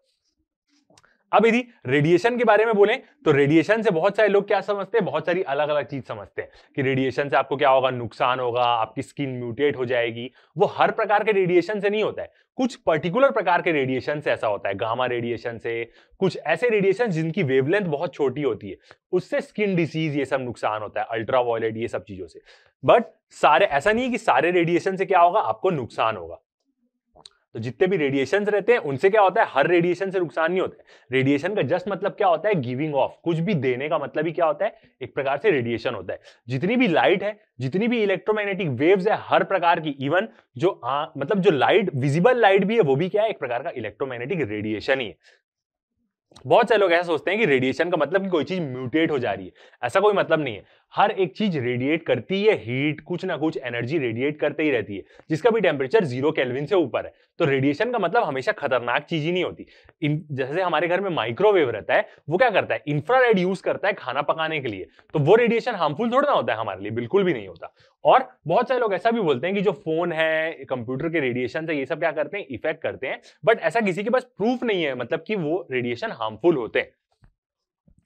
आगे देखते हैं, अब जो अलग अलग प्रकार के इलेक्ट्रोमैग्नेटिक रेडिएशंस होते हैं उनको देखने के लिए हम क्या बोलते हैं, इलेक्ट्रोमैग्नेटिक स्पेक्ट्रम बोलते हैं, कि कितने प्रकार के रेडिएशंस आते हैं। तो आप देख सकते हैं कौन कौन से रेडिएशंस होते हैं। मतलब क्या है, ये सब एक प्रकार की वेव है, बस डिफरेंस क्या है, सबकी वेवलेंथ। वेवलेंथ का मतलब क्या होता है कि जैसे ये एक वेव बनी तो इसके दो क्रस्ट के, मतलब दो ऊंचाई के बीच का डिस्टेंस, या दो निचले वाले ट्रॉट के बीच का डिस्टेंस, तो ये जिसकी ये वेवलेंथ छोटी हुई उसकी छोटी वेवलेंथ बोलेंगे, जिसमें दूर हुआ उसको हम बोलेंगे बड़ी वेवलेंथ की। तो गामा रेस खतरनाक होती है। गामा रेस की बात करें तो ये थोड़ी क्या होती है, हार्मफुल होती है, क्योंकि इसकी वेवलेंथ बहुत कम होती है, और जब भी कोई कम वेवलेंथ वाली वेव आपको हिट करेगी तो वो आपके एटम्स के साथ क्या कर देगी, छेड़छाड़ कर देगी, कुछ इलेक्ट्रॉन्स निकाल देगी। तो कुछ भी यदि एटम के साथ छेड़छाड़ हुआ तो म्यूटेशन होगा। तो बस एक गामा रेज ही क्या होती है, थोड़ी सी हार्मफुल होती है। एक्स रेज भी हार्मफुल होती है, बट इतनी ज्यादा नहीं होती है। इसकी मदद से, एक्स रेज की मदद से हम क्या करते हैं, देखते हैं कहां फ्रैक्चर हुआ है, डॉक्टर्स के पास हम जाते हैं तो इसकी वेवलेंथ थोड़ी सी बड़ी होती है as compare to gamma rays. Ultraviolet rays जो ओजोन लेयर रोकता भी है, और जिसके लिए हम गॉगल्स भी पहनते हैं थोड़ा बहुत के लिए, तो अल्ट्रावायलेट रेस की वेवलेंथ थोड़ी बड़ी होती है। आप देख सकते हैं सब ये एक प्रकार की ऐसे ऐसे वेव ही है। अब ये ऐसे ऐसे ही क्यों बनती है हमेशा, क्योंकि हम जब भी एक सिंपल हार्मोनिक मोशन होता है, ऑसिलेशन होता है, एक पार्टिकल अपने मीन पोजीशन के इधर जा रहा है, इधर जा रहा है, फिर वापस आ रहा है, फिर इधर जा रहा है, तो अपने मीन पोजीशन से प्लस ए और माइनस ए में जब भी एक कोई भी पार्टिकल ऑसिलेट करेगा, सिंपल हार्मोनिक मोशन करेगा, तो उसको हम एक ऐसे वेव के फॉर्म में उसका इंस्टेंटेनियस हम बता सकते हैं कि उसका डिस्टेंस क्या होगा। क्योंकि जब भी कोई पार्टिकल ऐसा सिंपल हार्मोनिक मोशन करता है तो उसका हमें डिस्टेंस बताना है, तो उसके लिए हम टाइम यूज करते हैं कि 10 सेकंड में वो कहां होगा, 1 सेकंड में वो कहां होगा, 20 सेकंड में कहां होगा। तो ये सब किसके लिए हम क्या यूज करते हैं, पीरियोडिक फंक्शंस यूज करते हैं, और उस पीरियोडिक फंक्शंस को मैथमेटिकली सॉल्व करने के लिए हम एक साइन कर्व, कोसाइन कर्व लेते हैं, जो भी क्या है, एक पीरियोडिक फंक्शन है, जो हमने प्रीवियस चैप्टर में पढ़ा है। तो इसलिए सारी इलेक्ट्रोमैग्नेटिक वेव्स को हम एक प्रकार का साइन कर्व से डिनोट करते हैं। ये क्या है, एक प्रकार का साइन कर्व ही है, बस इनकी वेवलेंथ बहुत छोटी है। तो विजिबल लाइट, अब आप देख सकते हैं विजिबल लाइट की वेवलेंथ क्या होती है, थोड़ी सी बड़ी होती है। ये विजिबल लाइट तो हर जगह हमारी आंखों से टकराती है, सब चीज में हम क्या करते हैं इसको, इसके बिना ही हम सारी चीजें क्या कर पाते हैं, देख पाते हैं। कोई भी चीज हम देखते हैं तो इसका मतलब क्या है, जो लाइट है वो लाइट उससे टकरा के हमारी आंखों में हिट कर रही, तभी हम उसको देख पा रहे हैं। तो विजिबल लाइट भी एक प्रकार की क्या होती है, वेव होती है। आगे देखते हैं और स्पेक्ट्रम में देखें हम, तो इंफ्रारेड लाइट्स भी आप देखे होंगे कैमरेज में लगे रहती है, जो क्या करती है, नाइट विजन प्रोवाइड करती है। तो इंफ्रारेड भी एक प्रकार की क्या होती है, इलेक्ट्रोमैग्नेटिक वेव्स या रेडिएशन बोले। माइक्रोवेव, जो हमारे घर में माइक्रोवेव के अंदर खाना बनाने के काम आती है, फूड को कुक करने के काम आती है। और रेडियो वेव्स, ये जो रेडियो वेव्स रहती है ये किसमें काम आती है हमारी, इसकी वेवलेंथ देख सकते हैं आप कितनी बड़ी वेवलेंथ है। तो सबसे बड़ी वेवलेंथ किसकी होती है, रेडियो वेव्स की होती है। यही रेडियो वेव्स क्या होती है, जो हमारे कम्युनिकेशन में काम आती है, फोन के सिग्नल्स, लैपटॉप के सिग्नल्स, ब्लूटूथ कम्युनिकेशन, सब इसमें आता है, रेडियो वेव्स में आता है वो। आगे देखते हैं। अब यदि हम बोले तो हर एक चीज क्या करती है, इलेक्ट्रोमैग्नेटिक रेडिएशन या इलेक्ट्रोमैग्नेटिक वेव्स एमिट करते ही रहती है। अपने फोन की बात करें, वाईफाई राउटर, वॉशिंग मशीन, या हम इलेक्ट्रिक टावर्स के बारे में बोले, सब एक चीज क्या करते रहती है, कंटिन्यूअसली इलेक्ट्रोमैग्नेटिक रेडिएशन प्रोवाइड करते ही रहती है। बट ये उतने हार्मफुल नहीं होते हैं। जो आपके पास फोन रखे रहते हैं उसका जो रेडिएशन निकलते रहता है वो इतना हार्मफुल नहीं रहता है, बट फिर भी वो सब क्या रहते हैं, इलेक्ट्रोमैग्नेटिक वेव्स है। मतलब आप पूरा वेव से घिरे हुए हैं। जब हमारे पास टेक्नोलॉजी इतनी एडवांस्ड हो गई है तो हर एक चीज, तो हम पूरा इलेक्ट्रोमैग्नेटिक वेव से क्या हुए हैं, घिरे हुए हैं एक प्रकार से देखें तो। जैसे सन से जो हमें हीट मिलती है वो एक प्रकार का क्या है, इंफ्रारेड रेडिएशन है। इंफ्रारेड मतलब एक प्रकार की हीट होती है, जो क्या है, एक वेव है, इलेक्ट्रोमैग्नेटिक वेव्स है। तो जो heat from the sun is an electromagnetic infrared radiation, या रेडिएशन के बदले आप इसको क्या बोल सकते हैं, वेव्स, इंफ्रारेड वेव्स भी बोल सकते हैं आप इसको। आगे बढ़ते हैं। और यही जो इंफ्रारेड वेव्स है, या हम बोले इलेक्ट्रोमैग्नेटिक वेव, वो हर एक चीज एमिट करती है। सन से तो निकलता ही है, इतनी सारे लाइट के पार्टिकल्स निकलते हैं, तो सन क्या कर रहा है, वेव्स तो प्रोवाइड कर ही रहा है कंटिन्यूअसली, उसी से हमें हीट मिलती है। अर्थ की मैग्नेटिक फील्ड एक प्रकार से बोल सकते हैं आप। इवन क्लाउड्स, जब बिजली कड़कती है, बादल रहते हैं, तो उनमें भी क्या होता है, एक प्रकार का रेडिएशन निकलता ही है, लाइट तो निकलती ही है। इवन जो लैंप है हमारा, जो बल्ब होता है, वो भी क्या कर रहा है, कोई भी बॉडी जिसका टेम्परेचर 0 केल्विन के ऊपर है वो हीट रेडिएट करेगी ही करेगी वेव्स के फॉर्म में। तो 0 केल्विन आप जान सकते हैं कितना छोटा होता है ना, मतलब -273 डिग्री सेल्सियस। मतलब 0 केल्विन से कोई भी बॉडी ऊपर हुई तो वो हीट रेडिएट करेगी ही करेगी। एरोप्लेन के इंजन बोल दें, मोबाइल फोन्स बोल दें, तो सबसे क्या होती है, इलेक्ट्रोमैग्नेटिक रेडिएशन निकलते ही रहता है। और हम क्या है, पूरा इसी से घिरे हुए हैं। ऐसा नहीं है कि ये बहुत ज्यादा हार्मफुल है और इससे घिरे रहना गलत बात है, कोई गलत बात नहीं है ऐसा, ये उतनी ज्यादा हार्मफुल नहीं है। अब यदि बात करें कि यदि ये रेस कितनी छोटी हो सकती है, मतलब ये जो वेव्स है वो कितनी छोटी हो सकती है, तो यदि हम गामा रेस की बात करें तो एक गामा रेस एक हाइड्रोजन एटम से भी छोटी रहती है, उसकी यदि हम वेवलेंथ की बात करें। अब देख सकते हैं ये इतना पोर्शन इसमें, ये इसकी वेवलेंथ बता रहा है, जो व्हाइट पोर्शन है -10 पिकोमीटर्स। तो smaller wavelength than hydrogen atom, gamma rays इतनी छोटी छोटी होती है जिसकी वेवलेंथ बहुत कम होती है। और बात करें छोटी से बड़ी, तो विजिबल लाइट, एक विजिबल लाइट की जो वेवलेंथ होती है वो लगभग कितनी बड़ी होती है, एक बैक्टीरिया जितनी बड़ी होती है। एक बैक्टीरिया को हम नॉर्मल ऐसे देख सकते हैं, नहीं देख सकते, माइक्रोस्कोप से ही देखना पड़ेगा। तो जो विजिबल लाइट है जिसके कारण हमें सारी चीजें दिखती है पूरे संसार में, वो एक बैक्टीरिया जितनी बड़ी रहती है। और देखें आगे, तो लो फ्रीक्वेंसी रेडियो वेव्स की बात करें, जो सबसे बड़ी वेवलेंथ किसकी थी, रेडियो वेव्स की थी, जो सबसे बड़ी वेव्स होती है। तो एक रेडियो वेव्स की वेवलेंथ देखें, दो उसके ड्रॉप या दो उसके क्रस्ट के बीच का डिस्टेंस, कितनी वेवलेंथ है। तो एक जो रेडियो वेव्स की वेवलेंथ होती है ना, वो एक एस्ट्रॉइड, जो एस्ट्रॉइड डायनासोर्स को हिट करके पूरा एक्सटिंक्ट कर दिया था, उससे भी बड़ी होती है भाई उसकी वेवलेंथ। अब रेडियो वेव्स की बात करें तो कुछ नहीं है, एक प्रकार की क्या है, ये ऑसिलेटिंग इलेक्ट्रिक और मैग्नेटिक फील्ड है। और यदि एकदम बड़ी बड़ी रेडियो वेव्स के बारे में बात करें ना, तो एक इतनी बड़ी बड़ी भी रेडियो वेव्स होती है extremely low frequency. Low frequency का मतलब क्या है कि यदि वेवलेंथ बड़ी हुई तो उसकी साइकिल जल्दी कंप्लीट नहीं होगी, तो इसलिए लो फ्रीक्वेंसी हो रही है वो। तो कितनी बोल सकते हैं आप, extremely low frequency radio waves की बात करें तो उसकी वेवलेंथ कितनी हो सकती है, 10,000 किलोमीटर हो सकती है। मतलब एक सीरीज बी क्या है, व्हाइट ड्वार्फ एक सन है, जो बहुत बड़ा सन है एक प्रकार से देखा जाए। और व्हाइट ड्वार्फ क्यों है, क्योंकि ये सन व्हाइट रंग का है। उससे भी क्या हो सकती है, लगभग उसी के बराबर जितनी भी एक वेवलेंथ की रेडियो वेव्स हो सकती है। और एकदम एक्सट्रीमली लो फ्रीक्वेंसी की बात करें तो वो तो कई 10,000 किलोमीटर की भी वेव्स हो सकती है, जिसके सामने आप देख सकते हैं अर्थ भी एकदम छोटा सा रहेगा। तो जो इलेक्ट्रोमैग्नेटिक वेव्स है वो कितनी भी बड़ी हम बना सकते हैं और प्रोड्यूस कर सकते हैं। ये कोई इतनी मुश्किल बात नहीं है, इतनी बड़ी बड़ी वेवलेंथ्स की क्या बनाना, वेव बनाना। तो ये हमारे पूरे कंट्रोल में है, ठीक है। अब यदि हम कंपैरिजन देखें, जैसे हमने मैकेनिकल वेव देखा जिसको मीडियम की जरूरत पड़ती है ट्रैवल करने के लिए, और इलेक्ट्रोमैग्नेटिक वेव जिसको मीडियम की जरूरत नहीं पड़ती, मतलब जिसको मीडियम की जरूरत नहीं पड़ती। तो आप देख सकते हैं यदि एक सायरन बजेगा तो जो इंसान हवा में है उसको भी सुनाई देगा, जो इंसान वाटर में है उसको भी सुनाई देगा। मगर यदि कोई एक इंसान स्पेस में रहा कहीं थोड़ा दूर में तो उसको कुछ सुनाई नहीं देगा, क्योंकि जो साउंड वेव है वो मैकेनिकल वेव है, उसको मीडियम चाहिए। स्पेस में कोई मीडियम नहीं है, तो जो इंसान स्पेस में होगा उसको वो सायरन की आवाज नहीं सुनाई देगी, क्योंकि साउंड ट्रेवल ही नहीं करेगा। साउंड एक मैकेनिकल वेव है, क्योंकि स्पेस में क्या है, वैक्यूम है, एक प्रकार से नेगेटिव प्रेशर हम बोल सकते हैं। और एक बार पूरा हम एक साथ देखें एग्जांपल के साथ, तो आप देख सकते हैं ये वेव है, धीरे धीरे क्या होती जा रही है, इसकी वेवलेंथ छोटी होते जा रही है। तो आप देख सकते हैं जितना भी हमारे फोन्स माइक्रोवेव से निकलती है, एक प्रकार की क्या है, रेडियो वेव्स हम उसको बोल सकते हैं। माइक्रोवेव्स की भी एक प्रकार की इंफ्रारेड भी होती है वो। अब ये जो घर के हीटर्स रहते हैं, इंफ्रारेड हीट मतलब infrared waves, electromagnetic waves. Visible light की बात करें तो उसकी वेवलेंथ आप देख सकते हैं। अल्ट्रावायलेट जिसको हम चश्मे से प्रोटेक्ट करते हैं और जो ओजोन लेयर हमें प्रोटेक्ट करती है। एक्स रेज की बात करें तो आप उसकी वेवलेंथ देख सकते हैं कितनी छोटी है, और गामा रेज की बात करें तो कितनी वेवलेंथ, मतलब ये क्या है, एक प्रकार का साइन कर्व है, ऑसिलेटिंग फील्ड बता रहा है ये। अब कोई भी चीज ऑसिलेट कर रही है अपने मीन पोजीशन के आसपास, तो उसको हम कैसे मैथमेटिकली सॉल्व कर सकते हैं, साइन कर्व लेके, कोसाइन कर्व लेके, साइन फंक्शन लेके, पीरियोडिक फंक्शन लेके। तो वही चीज है एक प्रकार की मैथमेटिकली इन वेव्स को सॉल्व करने का तरीका है। अब आती है थर्ड प्रकार की वेव्स, मैटर वेव्स, जो बहुत ही ज्यादा खतरनाक है। ये हमें से उतना पढ़ने की जरूरत नहीं है, बट फिर भी मैटर वेव्स क्या होती है, जितने भी पार्टिकल्स होते हैं, मैंने आपको बताया है किसमें, जब हम शुरुआत कर रहे थे काइनेटिक थ्योरी, तो उसमें हमने मैटर्स के बारे में बात करी है कि मैटर्स कितने कितने छोटे होते हैं। तो पहले हमें लगता था कि एटम ही सबसे छोटा है, फिर एटम के बाद हमें पता चला कि एटम्स के अंदर भी क्या होते हैं, प्रोटॉन, न्यूट्रॉन और इलेक्ट्रॉन होते हैं। फिर उसके बाद साइंटिस्ट लोगों ने और देखा तो प्रोटॉन, न्यूट्रॉन और इलेक्ट्रॉन भी किसी के बने होते हैं, क्वार्क्स, लेप्टॉन्स के। बहुत सारे एलिमेंट्री पार्टिकल्स डिस्कवर हुए, बोसॉन्स, लेप्टॉन्स, इलेक्ट्रॉन भी किसी का बना रहता है, क्वार्क्स का। ये सब चीजें क्या हुई और पता चली हमें, जो आपके नॉर्मल टेक्स्ट बुक में भी लिखा रहता है। तो ये जो एलिमेंट्री पार्टिकल्स होते हैं, जिनको हम क्या बोलते हैं, क्वांटम पार्टिकल्स बोलते हैं, इतने छोटे होते हैं जिनके बारे में साइंटिस्ट लोग अभी भी बहुत रिसर्च कर रहे हैं। तो जितने भी एलिमेंट्री पार्टिकल्स होते हैं, जो पार्टिकल्स, इवन जो इलेक्ट्रिक फील्ड भी बनती है वो भी क्या होती है, जो भी फील्ड भी बनती है वो भी किसी पार्टिकल्स की ही बनती है। तो जो क्वांटम पार्टिकल्स होते हैं, क्वांटम का मतलब सब एटॉमिक लेवल, एटम से भी बहुत छोटा।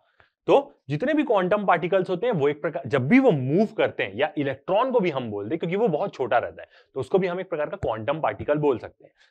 एकदम एग्जैक्टली नहीं बोल सकते। तो जब भी बहुत छोटे छोटे पार्टिकल्स मूव करते हैं ना, तो वो वेव जैसा बिहेव करते हैं। वो है पार्टिकल्स, ऑब्जेक्ट नहीं है वो, मगर फिर भी जब बहुत छोटे छोटे क्वांटम पार्टिकल्स मूव करेंगे तो वो वेव्स जैसा मूव करते हैं। तो उसी के वजह से क्या आया, मैटर वेव्स आया। ये किससे एसोसिएटेड है, क्वांटम पार्टिकल से। एकदम सब एटॉमिक लेवल के छोटे छोटे पार्टिकल्स जब वो मूव करते हैं तो वो वेव्स जैसा ही बिहेव करते हैं हमेशा। तो third kind of wave is so called matter waves. एक तीसरे प्रकार की वेव्स होती है जो मैटर वेव्स होती है। They are associated with constituents of matter, मतलब मैटर के अंदर छोटे छोटे particles, microscopic particles, subatomic मतलब एटम्स से भी छोटे छोटे पार्टिकल्स के बारे में। इलेक्ट्रॉन, प्रोटॉन्स, न्यूट्रॉन से भी छोटे पार्टिकल्स से भी ये रिलेट होती है। इलेक्ट्रॉन्स, प्रोटॉन्स और neutrons and other fundamental particles, even atoms and molecules, कुछ कुछ एटम्स और मॉलिक्यूल से भी रिलेट हो सकती है। मतलब जब वो एटम्स और मॉलिक्यूल्स मूव करेंगे, वो तो खुद एक मैटर है, मगर जब वो मूव करेंगे तो वो वेव के फॉर्म में ही मूव करेंगे। तो क्योंकि वो बहुत छोटे हैं इसलिए ऐसा होता है।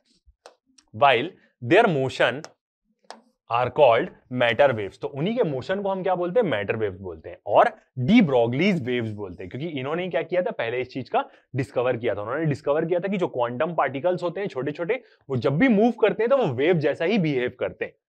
दे arise in quantum mechanical description of the nature. अब ये किस में अराइज होती है, यदि हम क्वांटम मैकेनिकल मतलब एकदम छोटे लेवल पे जाके बात करें, तब क्या होती है, ये वेव्स अराइज होती है। फॉर एग्जाम्पल, अब इसका हम बहुत सारा यूज भी करते हैं, क्योंकि इलेक्ट्रॉन भी बहुत छोटा पार्टिकल है, वो मूव करेगा तो वो वेव जैसा ही मूव करेगा, और उससे हम इलेक्ट्रॉन माइक्रोस्कोप बना सकते हैं, और उसकी मदद से हम छोटी छोटी चीजों को देख सकते हैं एकदम अंदर, माइक्रोस्कोपिक से भी छोटे लेवल में। For example a beam of electrons can be diffracted just like a beam of light. यदि हम एग्जाम्पल की बात करें तो जो एक इलेक्ट्रॉन की बीम है उसको भी हम लाइट के जैसा डिफ्लेक्ट कर सकते हैं। अब लाइट अलग पार्टिकल से बनी है, लाइट किससे बनी है? फोटोन से बनी है। फोटॉन्स अलग पार्टिकल्स होते हैं। फोटॉन्स क्या होते हैं? इलेक्ट्रॉन और प्रोटॉन आपस में एक दूसरे को इंफॉर्मेशन भेजने के लिए यूज करते हैं। लाइट एक पार्टिकल भी है, वेव भी है, मगर वो एक क्वांटम पार्टिकल है, इसलिए वो वेव जैसा ही बिहेव करती है। तो इलेक्ट्रॉन्स को हम क्या कर सकते हैं? एक प्रकार के फोटॉन्स जैसा बोल सकते हैं। Light particles photons, packets of energy जिसको हम बोलते हैं। और ए मैटर वेव, मतलब एक इलेक्ट्रॉन के मूवमेंट को भी हम क्या बोल सकते हैं? एक प्रकार से मैटर वेव बोल सकते हैं, क्योंकि वो बहुत छोटा पार्टिकल है। Because electron behaves as a wave, they can be used to illuminate objects in manner similar to light. अब इलेक्ट्रॉन्स बहुत छोटे हैं और वो एक प्रकार से वेव जैसा बिहेव कर रहे हैं, तो यदि कहीं हमें छोटी छोटी चीजें देखनी है तो हम इलेक्ट्रॉन माइक्रोस्कोप की मदद से क्या कर सकते हैं? उसमें हिट करके उसको इल्यूमिनेट कर सकते हैं हम, ताकि हमें दिखे एकदम छोटे छोटे जगहों में, मतलब जहां पे हम क्वांटम रिसर्च कर रहे हैं वहां पे।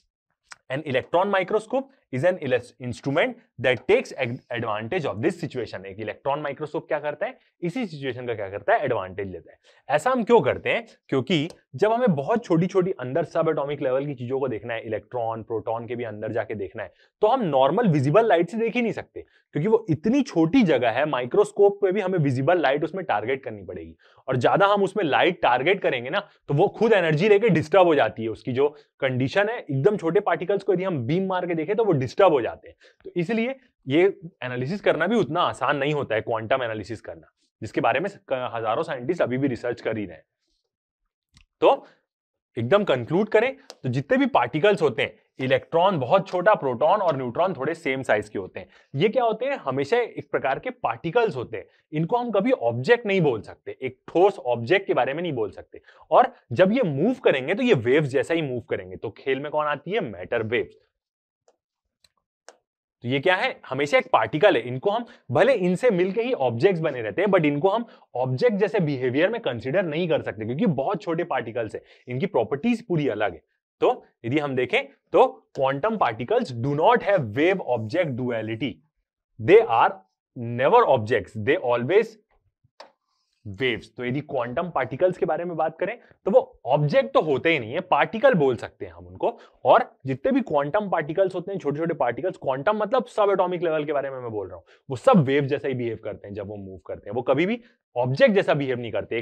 कोई ऑब्जेक्ट पकड़ के आपने फेंका, वो वैसा कभी बिहेव नहीं करेंगे, क्योंकि वो क्वांटम पार्टिकल्स है, भले उससे मिलकर ही ऑब्जेक्ट्स बने रहते हैं। ठीक है, तो ये इसलिए आती है यहाँ पे क्या? थर्ड वेव आती है, मैटर वेव, जिसके बारे में हमें उतना ज्यादा नहीं जानना है। हमें मैकेनिकल वेव पढ़ना है, थोड़ा बहुत इलेक्ट्रोमैग्नेटिक वेव्स के बारे में पढ़ना है, क्योंकि उसको हम 12th में पढ़ने ही वाले हैं। मैटर वेव के बारे में तो बहुत सारे लोग अभी भी पढ़ रहे हैं, तो कोई टेंशन नहीं है। और एलिमेंट्री पार्टिकल्स देखें तो बहुत खतरनाक खतरनाक एलिमेंट्री पार्टिकल्स भी डिस्कवर हो गए, जो मैंने आपको एक चैप्टर में ऑलरेडी पूरा डिटेल में बताया ही है। इलेक्ट्रॉन्स, उसके न्यूट्रिनोज रहते हैं, ये इलेक्ट्रॉन से भी छोटे रहते हैं। माउ पार्टिकल, टाउ पार्टिकल्स, ये प्रोटॉन, इलेक्ट्रॉन और न्यूट्रॉन से भी छोटे छोटे पार्टिकल्स है। इन पार्टिकल से मिलकर प्रोटॉन, इलेक्ट्रॉन, न्यूट्रॉन बने। अप एंड डाउन फोटॉन्स, ये फोटॉन्स क्या है? लाइट का पार्टिकल है। ये भी क्या है? एक प्रकार का एलिमेंट्री पार्टिकल्स है। ग्लूऑन्स मतलब एक न्यूक्लियस के अंदर प्रोटॉन्स और न्यूट्रॉन्स को ग्लूऑन्स जोड़ के रखते हैं, वो भी एक पार्टिकल्स होते हैं। कभी न्यूक्लियर फोर्सेस इतनी स्ट्रांग होती है। Bosons, W bosons, Higgs bosons, ये तो बहुत हाई लेवल है, बट ये सब क्या है? पार्टिकल्स हैं। ये सब एलिमेंट्री पार्टिकल्स है, जो सब ये सब पार्टिकल्स जब मूव करेंगे तो ये पार्टिकल्स है, मगर जब ये मूव करेंगे तो ये वेव जैसा ही बिहेव करने लग जाएंगे। ओके, अब जब हमने इतना देखा तो ये टॉपिक तो आएगा ही, डुअल नेचर ऑफ लाइट। मतलब लाइट का डुअल नेचर होता है, वो एक एलिमेंट्री पार्टिकल भी होता है, और जब वो मूव करता है तो वो वेव जैसा भी बिहेव करता है। Light wave is an electromagnetic wave. Light wave के बारे में बोलें तो लाइट क्या है? इलेक्ट्रोमैग्नेटिक वेव है, या इलेक्ट्रोमैग्नेटिक रेडिएशन भी इसको बोल सकते हैं। Every radiation that we get from a sun comes under electromagnetic waves. हर एक जो लाइट वेव्स, रेडिएशन हमें मिलता है सन से, वो सब इलेक्ट्रोमैग्नेटिक वेव्स की कैटेगरी में आता है। क्यों? क्योंकि वो बीच का वैक्यूम ट्रेवल करके आ रहा है। Actually light shows dual nature. Light क्या करती है? डुअल नेचर शो करती है। Light behaves as a wave as well as particle. तो वो एक प्रकार के वेव्स जैसा भी बिहेव करती है और पार्टिकल्स जैसा भी बिहेव करती है। In the same way moving particles could behave as a wave. तो इसी प्रकार से हम क्या बोल सकते हैं कि जितने भी पार्टिकल्स मूव कर रहे हैं एकदम छोटे छोटे, मगर ना नॉर्मल नहीं, बन नॉर्मल हमारे जो कण नहीं, वो सब की बात नहीं है, एकदम अलग लेवल, सब एटॉमिक लेवल की बात है। Moving particles behave as a wave. Matter wave is associated with moving particles. Matter waves किससे एसोसिएटेड रहती है? छोटे छोटे क्वांटम पार्टिकल्स जब मूव करते हैं तो वो वेव जैसा बिहेव करते हैं। इस चीज के बारे में, डुअल नेचर इलेक्ट्रोमैग्नेटिक वेव्स के बारे में आप 12th में और अच्छे से पढ़ेंगे।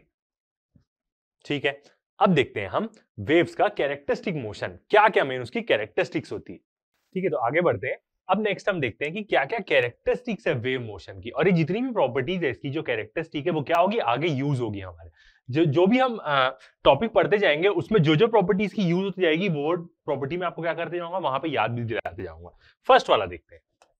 In a wave motion, the disturbance travel through the medium due to repeated periodic oscillations of the particles of the medium about their mean position। मतलब एक वेव में जो भी डिस्टर्बेंस ट्रेवल होगा, और जनरली हम क्या बात किसके बारे में पढ़ेंगे, मैकेनिकल वेव के बारे में पढ़ेंगे। यदि हम इलेक्ट्रोमैग्नेटिक वेव्स के बारे में भी बात करते हैं तो उसमें भी ऑसिलेशन तो हो ही रहा है। तो एक वेव के मोशन में जो भी डिस्टर्बेंस है वो ट्रेवल कैसे करेगा, किसी भी मीडियम में, किसके कारण, पार्टिकल्स के रिपीटेड ऑसिलेशन मोशन करने के कारण अपनी मीन पोजीशन पे, due to repeated periodic oscillations. और पीरियोडिक का मतलब क्या है कि उसके हर ऑसिलेशन का क्या होगा, टाइम पीरियड सेम रहेगा, of the particles of the medium about their mean position. मतलब कोई भी वेव कैसे ट्रेवल करेगा, जो उसमें वेव का डिस्टर्बेंस है वो कैसे ट्रेवल करेगा, हर पार्टिकल्स अपनी मीन पोजीशन पे ऑसिलेट करके अपनी इंफॉर्मेशन आगे करते जाएंगे, ट्रांसफर करते जाएंगे। सेकेंड पॉइंट, ये मतलब क्या है कि कैसे वेव होगी उसकी मेन बेसिक चीजों के बारे में एक आइडिया दे रहा है हमको। The energy is transfer, second point, the energy is transfer from one place to near another without any actual transfer of the particle of the medium. और जो भी एनर्जी, मोमेंटम, इंफॉर्मेशन का ट्रांसफर होगा एक part से दूसरे part में, medium में, उसमें कोई एक्चुअल पार्टिकल्स का ट्रांसफर नहीं होगा, बस पार्टिकल्स अपना क्या करेंगे, ऑसिलेशन ट्रांसफर कर देंगे, एनर्जी ट्रांसफर कर देंगे। मतलब ये इतना बड़ा मीडियम है, यहां से वेव चालू हुई अगले पॉइंट तक जाएगी तो ओरिजिनल पार्टिकल्स नहीं जाएंगे, वही जो हम स्टार्टिंग से देख रहे हैं इस चैप्टर के, मतलब जो इस चैप्टर में हम स्टार्टिंग से इंफॉर्मेशन देख रहे हैं कि एक्चुअल पार्टिकल्स ट्रांसफर नहीं होते, बस उसका डिस्टर्बेंस क्या होता है, ट्रांसफर होता है। तो सेकंड पॉइंट बोल रहा है किसी भी एनर्जी ट्रांसफर होगी, एक्चुअल पार्टिकल्स क्या होंगे, ट्रांसफर नहीं होंगे वेव में। थर्ड पॉइंट देखते हैं, there is continuous phase difference. Phase difference का मतलब ये होता है कि कोई चीज पहले चालू हो रही है, कोई चीज चालू हो गई ऑसिलेट करना, उसके बाद सेकंड चीज कितने देर बाद चालू हो रही है, या सेकंड चीज उससे पहले ऑसिलेट होना चालू हो जा रही है। यही फेज होता है कि कौन पहले चालू हो रहा है, कौन बाद में चालू हो रहा है। बिटवीन टू सक्सेसिव पार्टिकल्स, दो पार्टिकल्स के ऑसिलेशन का बीच का फेज है। और क्या बोल रहा है, कंटिन्यूअसली फेज डिफरेंस रहेगा, because each particle receives disturbance a little later than its preceding particle. मतलब ऐसा नहीं है कि अब कोई वेव ट्रेवल कर रही है तो ऐसा नहीं है कि जैसी वेव ट्रेवल हुई तो सारे पार्टिकल्स एक साथ क्या करने लग जाएंगे, ऑसिलेट करने लग जाएंगे, ऐसा नहीं होगा। पहले पीछे वाला करेगा, फिर वो अपना ऑसिलेशन आगे वाले को ट्रांसफर करेगा, फिर वो ऑसिलेट होगा, फिर वो अपने आगे वाले को क्या करेगा, एनर्जी ट्रांसफर करेगा। तो ये वही बोल रहा है, फेज डिफरेंस रहेगा। जो आगे वाला पार्टिकल, यदि मेरे से वेव शुरू हो रही है और उस एंड तक जा रही है, तो जो यहां वाला सबसे एकदम आखिरी वाला पार्टिकल है वो बाद में डिस्टर्बेंस रिसीव करेगा, उसके पहले वाला पार्टिकल पहले डिस्टर्बेंस रिसीव कर लेगा। तो ये वही फेज डिफरेंस बोल रहा है। जो एक्सट्रीम एंड, एकदम एंड वाला पार्टिकल है, उससे पहले जो उसका पहले वाला पार्टिकल होगा वो पहले डिस्टर्बेंस रिसीव कर लेगा। तो मतलब फेज डिफरेंस हुआ एक, सबसे पहले पास वाला पार्टिकल ऑसिलेट किया, फिर ये अपना ऑसिलेशन बंद कर दिया, अब ये सेकंड वाले पार्टिकल को दे दिया, ये ऑसिलेट किया, फिर ये अपना ऑसिलेशन बंद कर दिया, थर्ड वाले पार्टिकल को दिया। तो एक फेज डिफरेंस है पार्टिकल्स के बीच में। मतलब एक जितने भी मीडियम है उसमें जितने भी पार्टिकल है सब एक साथ ऑसिलेट नहीं कर रहे, वेव ट्रांसफर करने के लिए एक एक करके सब कर रहे हैं। तो वही क्या बता रहा है, फेज डिफरेंस बता रहा है यहाँ पे। ऐसे ही क्या होगी, वेव क्या होगी, ट्रांसफर होगी। आगे देखते हैं fourth point, from the velocity with which the wave travel is different from the velocity of the particles. जिस स्पीड से वेव ट्रेवल होगी उसकी वो वेलोसिटी अलग होगी पार्टिकल्स की वेलोसिटी से। ऑब्वियसली बात है, पार्टिकल सिंपल हार्मोनिक मोशन करेंगे तो उनकी वेलोसिटी अलग अलग रहेगी। और प्रीवियस चैप्टर हमने ऑसिलेशन में देखा है कि कोई भी चीज यदि सिंपल हार्मोनिक मोशन करती है, ऑसिलेट करती है, तो उसकी वेलोसिटी कैसे चेंज होती है। जब वो अपने बीच में रहेगी तो उसकी वेलोसिटी मैक्सिमम रहेगी, दोनों कोनों में, एक्सट्रीम एंड्स में उसकी वेलोसिटी जीरो हो जाएगी, क्योंकि वो ऐसे जाएगा फिर उसको मुड़ के वापस भी तो आना है, तभी तो वो ऐसे से क्या करेगा, सिंपल हार्मोनिकली ऑसिलेट करेगा। तो वेव जिस वेलोसिटी स्पीड से ट्रेवल होगी वो स्पीड अलग होगी एज कंपेयर टू पार्टिकल्स जिस स्पीड से ऑसिलेट करेंगे। दोनों की स्पीड अलग अलग होगी इसमें, with which they vibrate simple harmonically about their mean position. मतलब दोनों की वेलोसिटी अलग होगी, और ऑब्वियस ही बात है दोनों की वेलोसिटी सेम हो भी नहीं सकती, क्योंकि पार्टिकल जब सिंपल हार्मोनिक मोशन कर रहा है तो एक एंड में जाने के बाद उसको मुड़ के वापस भी आना है ऑसिलेट करने के लिए, तो पार्टिकल की वेलोसिटी तो ऑलरेडी अलग अलग होगी, एक्सट्रीम पोजीशन पे 0 और मिड में अलग, वही आगे वाले भी पॉइंट्स आएंगे।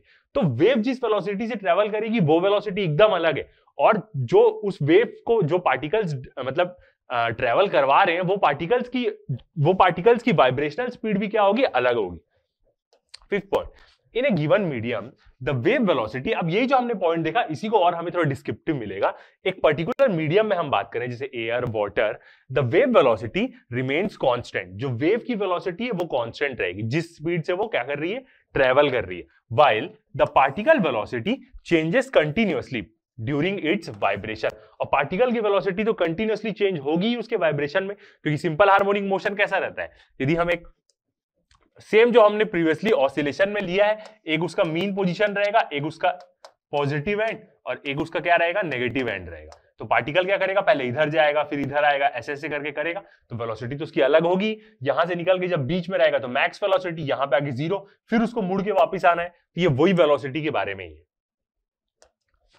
Continuously during its vibration about the mean position. Particle velocity क्या होगी, कंटिन्यूअसली चेंज होते रहेगी। ऑब्वियस ही बात है, मीन पोजीशन पे 0, एक्सट्रीम पोजीशन, मीन पोजीशन पे मैक्सिमम, एक्सट्रीम पोजीशन पे 0। The particle velocity is maximum at the mean position. जब अपने मीन पोजीशन पे रहेगा, मतलब ये इसका मीन पोजीशन और ऐसे ऐसे ऑसिलेट कर रहा है, तो बीच में उसकी वेलोसिटी मैक्सिमम होगी, क्योंकि वो यहां से आया तो अगली जगह जाएगा, फिर रुक जाएगा, फिर वापस आएगा, बीच में उसकी वेलोसिटी मैक्सिमम होगी। जैसे पिस्टन सिलेंडर का हम अरेंजमेंट देखें, ऑलरेडी हमने ये सब चीजें ऑसिलेशन में पढ़ ली। And 0 at the extreme position, और अपने दोनों एक्सट्रीम पोजीशन पे उसकी वेलोसिटी क्या होगी, 0 होगी, क्योंकि उसको मुड़ के वापस भी तो आना है। 6 point, for propagation of mechanical wave. Mechanical wave कौन सी वेव, मतलब मैकेनिकल वेव की प्रोपोगेशन के लिए बोल रहा है, और मैकेनिकल वेव कौन सी वेव, जो किसी मीडियम में ट्रेवल करती। The medium must possess properties of inertia, elasticity as well as friction. तो यदि हम चाहते हैं कि कोई भी मीडियम में मैकेनिकल वेव ट्रांसमिट हो, या कोई मीडियम में मैकेनिकल वेव ट्रांसमिट हो रही है, तो उस मीडियम में जरूर उसकी प्रॉपर्टी होनी चाहिए इनर्शिया, इलास्टिसिटी और फ्रिक्शन। इनर्शिया क्या देगी हमें, ऑब्वियसली बात है वो चालू हुआ है तो थोड़ी देर बाद रुकेगा, उसका पार्टिकल्स का ऑसिलेशन, आपस में घर्षण होगी फ्रिक्शन के कारण। इलास्टिसिटी का मतलब क्या है कि उसको रिस्टोर करेगा, यदि पार्टिकल्स अपनी बहुत सारे पार्टिकल्स भरे हुए एक जगह में और एक भी पार्टिकल डिस्प्लेस हुआ, तो जो इंटर एटॉमिक फोर्सेस है वो क्या करेगी, उसको रिस्टोर करने की कोशिश करेगी। और सिंपल हार्मोनिक मोशन में यही होता है, रिस्टोरिंग फोर्स एक्ट करती है, जिसके कारण क्या होता है, पार्टिकल ऑसिलेट करता है।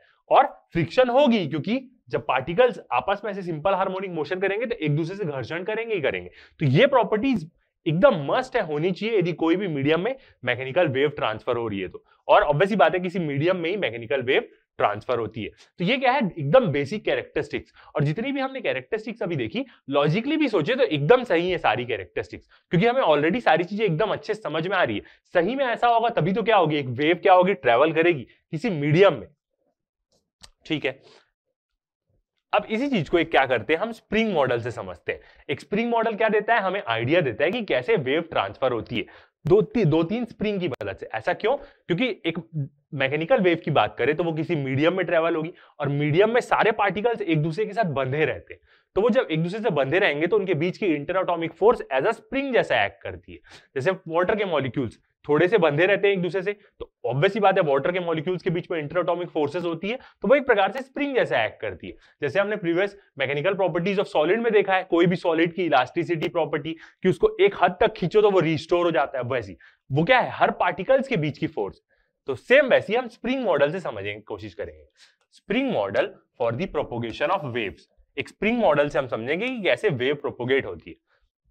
Consider a collection of spring, 3 spring हम कंसीडर कर रहे हैं, connected to one another.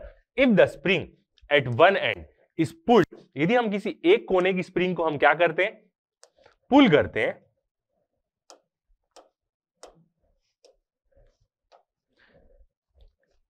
is pulled suddenly and release, the disturbance travel to the other end।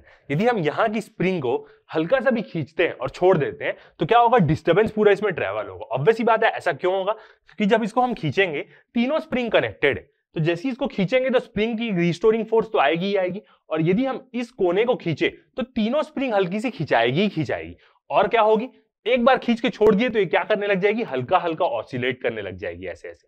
मतलब हमने सिर्फ ये कोने को डिस्टर्ब किया, और वो डिस्टर्बेंस क्या हो रहा है, पूरा इस कोने तक जा रहा है, अगले कोने तक, क्योंकि ये डिस्टर्ब हुई, ये अपनी मीन पोजीशन से डिस्टर्ब होगी, ये भी डिस्टर्ब होगी, और यहां पे जाके वो आपको मीडियम मान लीजिए, पार्ट क्या है, एक दूसरे से जुड़े हुए। The first spring is disturbed from its equilibrium length. जैसे ही हमने खींचा, जो पहली स्प्रिंग है वो अपनी इक्विलिब्रियम लेंथ से हल्की सी डिस्टर्ब्ड हो गई, थोड़ी सी खिंचा गई। Since second spring is connected to the first, और जो सेकंड स्प्रिंग है वो क्या है, फर्स्ट से कनेक्टेड है, इट इज ऑल्सो स्ट्रेच्ड और कंप्रेस्ड एंड सो ऑन। और ये भी क्या होगी, जब हम इस कोने को खींचेंगे तो ये भी खिंचाएगी, या दबाएंगे तो ये भी दबाएगी, क्योंकि वो पहले से कनेक्टेड है ही, थोड़ी सी फोर्स तो वो अपनी ट्रांसफर करेगा ही करेगा। The disturbance moves from the one end to the other, but each spring only executes small oscillation about their equilibrium position। मगर जितनी भी एक एक इंडिविजुअल स्प्रिंग है वो क्या करेगी, थोड़ा सा ऑसिलेट करेगी अपनी मेन पोजीशन पे, मतलब हल्का सा ऐसे ऐसे होगी ये स्प्रिंग आजू बाजू दो स्प्रिंग के कारण, क्योंकि वो एक्सपैंड और कंप्रेस हो रही है, हमारे ये जो रेड वाला एरो है एक फोर्स लगाने के कारण। तो ऐसे हम समझ सकते हैं कि हल्का सा हमने खींचा तो तीनों डिस्टर्ब्ड हो गए, तो हमने ये एंड को डिस्टर्ब किया तो डिस्टर्बेंस पूरा अगले कोने तक गया। तो ऐसे ही क्या होती है, वेव भी ट्रेवल होती है। ठीक है, आगे बढ़ते हैं, नेक्स्ट देखते हैं। अब इसका एक एग्जांपल हम लोग सबसे बढ़िया देख सकते हैं। आपने रेलवे स्टेशन में बहुत बार देखा होगा कि जब भी कोई ट्रेन चलना चालू होती है, तो आपने देखा होगा जब ट्रेन खड़ी हुई है और ट्रेन मूव करना चालू करी तो एक शॉक वेव जाती है, देखिएगा आप, धड़ धड़ धड़ धड़ धड़ करके सारे डब्बों के बीच में। वो क्या है, वो एक प्रकार की क्या रहती है, वेव रहती है। ऐसा क्यों होता है, क्योंकि ट्रेन के डब्बे जो रहते हैं ना, सारी बुगीज जो रहती है वो क्या होती है, स्प्रिंग कपलिंग से कनेक्टेड रहती है। मतलब हल्का सा वो एनर्जी एब्जॉर्ब करेंगे ऐसा रहता है, एकदम सॉलिड कनेक्टेड नहीं रहते, वरना क्या होगा, उससे शॉक एकदम ज्यादा ट्रैवल हो जाएगा। हल्का सा ऑब्जॉर्व कर, मतलब एब्जॉर्ब करें वो अपने बीच का शॉक। तो जब भी ट्रेन चालू होती है तो बहुत सारे डब्बे रहते हैं, देखेंगे मालगाड़ी तो आप उसमें 50 डब्बे 50 बोगी कनेक्टेड रहती है।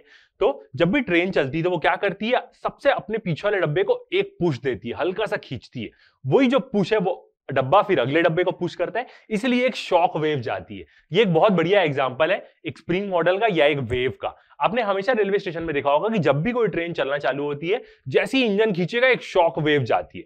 उस समय आप देखेंगे कि ट्रेन चलना चालू नहीं कर देती है, मगर हल्की सी ट्रेन क्या होती है, हिलती है बस अपनी जगह से, मगर उस समय भी ट्रेन चलना चालू नहीं होती।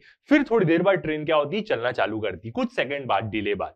तो as a practical example of this situation, consider a stationary train at the railway station। एक रेलवे स्टेशन में एक ट्रेन जो खड़ी हुई है उसको कंसिडर करते हैं। डिफरेंट बुगीज, बुगीज मतलब जो कंपार्टमेंट रहते हैं उसमें S1, S2, S3 जो आप देखे होंगे, of the train are coupled through spring coupling. मतलब वो एक दूसरे से कैसे कनेक्टेड रहते हैं, स्प्रिंग कपलिंग की मदद से।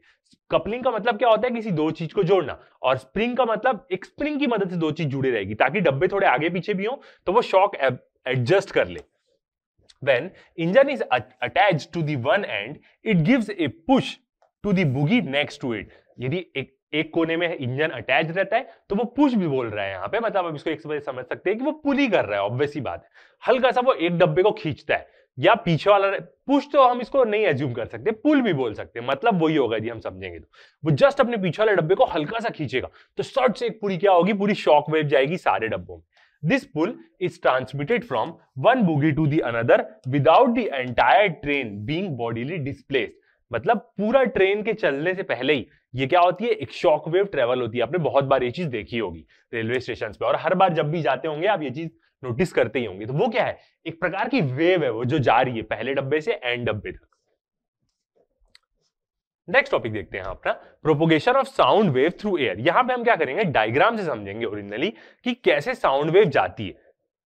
ठीक है, तो अब देखते हैं कि कैसे साउंड वेव कैसे एयर में प्रोपोगेट करती है, उसके बारे में थ्योरी से तो हम समझेंगे ही समझेंगे, और उसके बाद हम डायग्राम से भी समझेंगे कि क्या हो रहा है। देखते हैं, consider a small region of air as a spring. हम क्या कंसीडर कर लेते हैं कि कुछ रीजन एयर लेते हैं, और उसको हम कैसे कंसीडर करेंगे, एज ए स्प्रिंग। इसका मतलब ये है कि जो एयर के पार्टिकल्स हैं वो क्या होंगे, सब एक दूसरे से क्या रहेंगे, अटैच्ड रहेंगे। It is connected to the neighbouring region of the springs. और वो जो रीजन है वो क्या है, एक रीजन हमने मान लीजिए, ऐसा हमने एक रीजन मान लिया और ये अगला रीजन, और ये सब क्या है, एक दूसरे से कैसे कनेक्टेड है, as a spring type connected है। As sound wave passes through the air it compress and expands a small region of space. जैसे ही साउंड वेव क्या होता है, हम बोलते हैं तो हमारे मुंह से जो वेव निकलती है साउंड वेव, वो क्या करती है, एयर के कुछ रीजन्स को कंप्रेस करती है और एक्सपैंड करती है। कंप्रेस मतलब दबाना, एक्सपैंड मतलब फैलाना। जो एक्सपांशन वाला रीजन रहता है उसको हम क्या बोलते हैं, रेरिफाइड रीजन भी बोलते हैं। रेरिफाइड का मतलब जब भी कोई चीज एक्सपांड हो रही है तो उसका क्या होगा, प्रेशर कम हो जाएगा, और किसी चीज को हम कंप्रेस करते हैं, दबाते हैं, तो उसका दबाव, प्रेशर क्या हो जाएगा, उसमें ज्यादा हो जाएगा। इसको हम डायग्राम समझेंगे तो इसका मतलब ये है, फर्स्ट लाइन का मतलब ये है कि एयर के जितने भी पार्टिकल्स हैं या एक पूरा रीजन ले लें, वो भी स्प्रिंग जैसा बिहेव करता ही करता है। दोनों रीजन भी एक दूसरे के साथ स्प्रिंग जैसा ही क्या रहते हैं, कनेक्टेड रहते हैं। और साउंड वेव कैसे ट्रेवल करती है, एयर के जो रीजन्स हैं उनको कंप्रेस करके और एक्सपैंड करके। एक्सपैंड करने का दूसरा नाम क्या है, रेरिफाइड करना। डायग्राम से देखेंगे क्या होता है। अब जब भी साउंड वेव ट्रेवल होता है तो कंप्रेशन और एक्सपांशन हो गई। This causes a change in density and pressure of that region. और कोई भी रीजन यदि कंप्रेस हो रहा है, कोई भी एयर का रीजन कहां हो रहा है, कैसे हो रहा है, अभी हम देखेंगे। कोई भी रीजन यदि कंप्रेस हो रहा है तो ऑब्वियस ही बात है, कोई चीज कंप्रेस हो रही है तो उसका प्रेशर ज्यादा होगा। कोई रीजन यदि एक्सपैंड हो रहा है या रेरिफाइड हो रहा है तो उसका प्रेशर कम होगा। और उसी से रिलेटेड क्या है, डेंसिटी। कोई चीज को हम दबा रहे हैं, किसी का प्रेशर बढ़ा रहे हैं, तो उसकी डेंसिटी भी इंक्रीज होगी, मतलब घनत्वता कितना घना है वो। और कोई चीज फैल रही है, एक्सपैंड हो रही है, तो उसकी डेंसिटी भी क्या होगी, डिक्रीज होगी, कम होगी डेंसिटी। तो according to Boyle's law, Boyle's law क्या बोलती है कि जो भी प्रेशर है वो क्या रहेगा, कांस्टेंट टेम्परेचर में। यदि टेम्परेचर कांस्टेंट है, हम इक्वेशन देखते हैं अपनी आइडियल गैस इक्वेशन, क्या, PV is equal to M R T या N R T. M mass हो गया और एन क्या होता है, नंबर ऑफ मोल्स होता है। तो ये दोनों तो कांस्टेंट होंगे ही, और यदि टेम्परेचर भी कांस्टेंट हो गया तो हम क्या बोल सकते हैं, PV is equal to constant. यही क्या है, बोयल्स लॉ है। कब ऐसा होगा, जब टेम्परेचर कांस्टेंट रहे तो प्रेशर और वॉल्यूम क्या हो जाएंगे, डायरेक्टली बराबर हो जाएंगे कांस्टेंट के। अब ये कांस्टेंट है तो हम क्या कर सकते हैं, v को c के नीचे दे सकते हैं, तो कांस्टेंट बाई v हो जाएगा। तो यहां से हम बोल सकते हैं कि p जो है वो क्या है, इनवर्सली प्रोपोर्शनल है किसके, वॉल्यूम के। इसका मतलब यदि वॉल्यूम इंक्रीज हुआ तो प्रेशर क्या होगा, कम होगा। वॉल्यूम इंक्रीज हुआ, एक्सपैंड हुआ, रेरिफाई हुआ तो प्रेशर कम। वॉल्यूम कम हुआ, यदि वॉल्यूम कम हुआ तो प्रेशर ज्यादा। वॉल्यूम कम हुआ क्योंकि दोनों इनवर्सली प्रोपोर्शनल है, मैथमेटिक्स इक्वेशन से ही समझ में आ रहा है। वॉल्यूम कम हुआ, कंप्रेस हुआ तो प्रेशर ज्यादा, डेंसिटी ज्यादा। तो वही बोयल्स लॉ क्या बोलती है कि जब टेम्परेचर कांस्टेंट रहे, मतलब टेम्परेचर में कोई भी छेड़छाड़ नहीं हो रही है, तो प्रेशर और वॉल्यूम एक दूसरे के इनवर्सली प्रोपोर्शनल होते हैं, मतलब एक बढ़ा तो अगला कम हो जाएगा। वही चीज यहां पे भी स्टेटमेंट के फॉर्म में, चेंज इन प्रेशर, मतलब कितना प्रेशर चेंज हो रहा है वो इनवर्सली प्रोपोर्शनल होगा वॉल्यूम के। मतलब यदि वॉल्यूम बढ़ा तो प्रेशर में क्या हो जाएगा, ड्रॉप आ जाएगा। कोई चीज वॉल्यूम बढ़ा उसका तो एक्सपैंड हुई, वो रेरिफाइड हुई, उसको बोलते हैं वेव्स के फॉर्म में, उसको रेरिफाइड बोलते हैं। अब हम जानते हैं कि डेंसिटी इक्वल टू क्या होता है, मास अपॉन वॉल्यूम होता है। मास को हम कांस्टेंट मान लेते हैं कि यहाँ पे मास तो कुछ चेंज नहीं हो रहा है, क्योंकि वेव में कभी भी पार्टिकल्स का ट्रांसफर तो नहीं होता है, तो इसलिए हम बोल सकते हैं कि डेंसिटी भी इनवर्सली प्रोपोर्शनल होगी वॉल्यूम के। इसलिए यहाँ पे प्रेशर के डायरेक्टली प्रोपोर्शनल है डेंसिटी। प्रेशर बढ़ा, कहीं किसी भी जगह का प्रेशर बढ़ा, दबाव बढ़ा तो डेंसिटी बढ़ जाएगी, और किसी भी जगह का प्रेशर कम हुआ तो डेंसिटी कम हो जाएगी। वॉल्यूम की डेंसिटी क्या है, इनवर्सली प्रोपोर्शनल है। सेम इसी फॉर्मूले से हम देख सकते हैं, मतलब वॉल्यूम कम हुआ तो डेंसिटी क्या हो जाएगी, ज्यादा हो जाएगी। वॉल्यूम कम, डेंसिटी ज्यादा, वॉल्यूम ज्यादा, डेंसिटी कम। तो यही चीज क्या होता है एयर में, जब भी हम साउंड वेव मुंह से बोलते हैं या साउंड प्रोड्यूस होता है कहीं से भी, उसमें ऐसे ही एयर में क्या होता है, कंप्रेशन रेयरफेक्शन होता है, तभी क्या होता है, साउंड वेव ट्रेवल करती है। As this pressure force is proportional, as the pressure is the force per unit area, और हम जानते हैं प्रेशर इक्वल टू क्या होता है, फोर्स अपॉन एरिया ही होता है। ये तो सिंपल फॉर्मूला है इसका।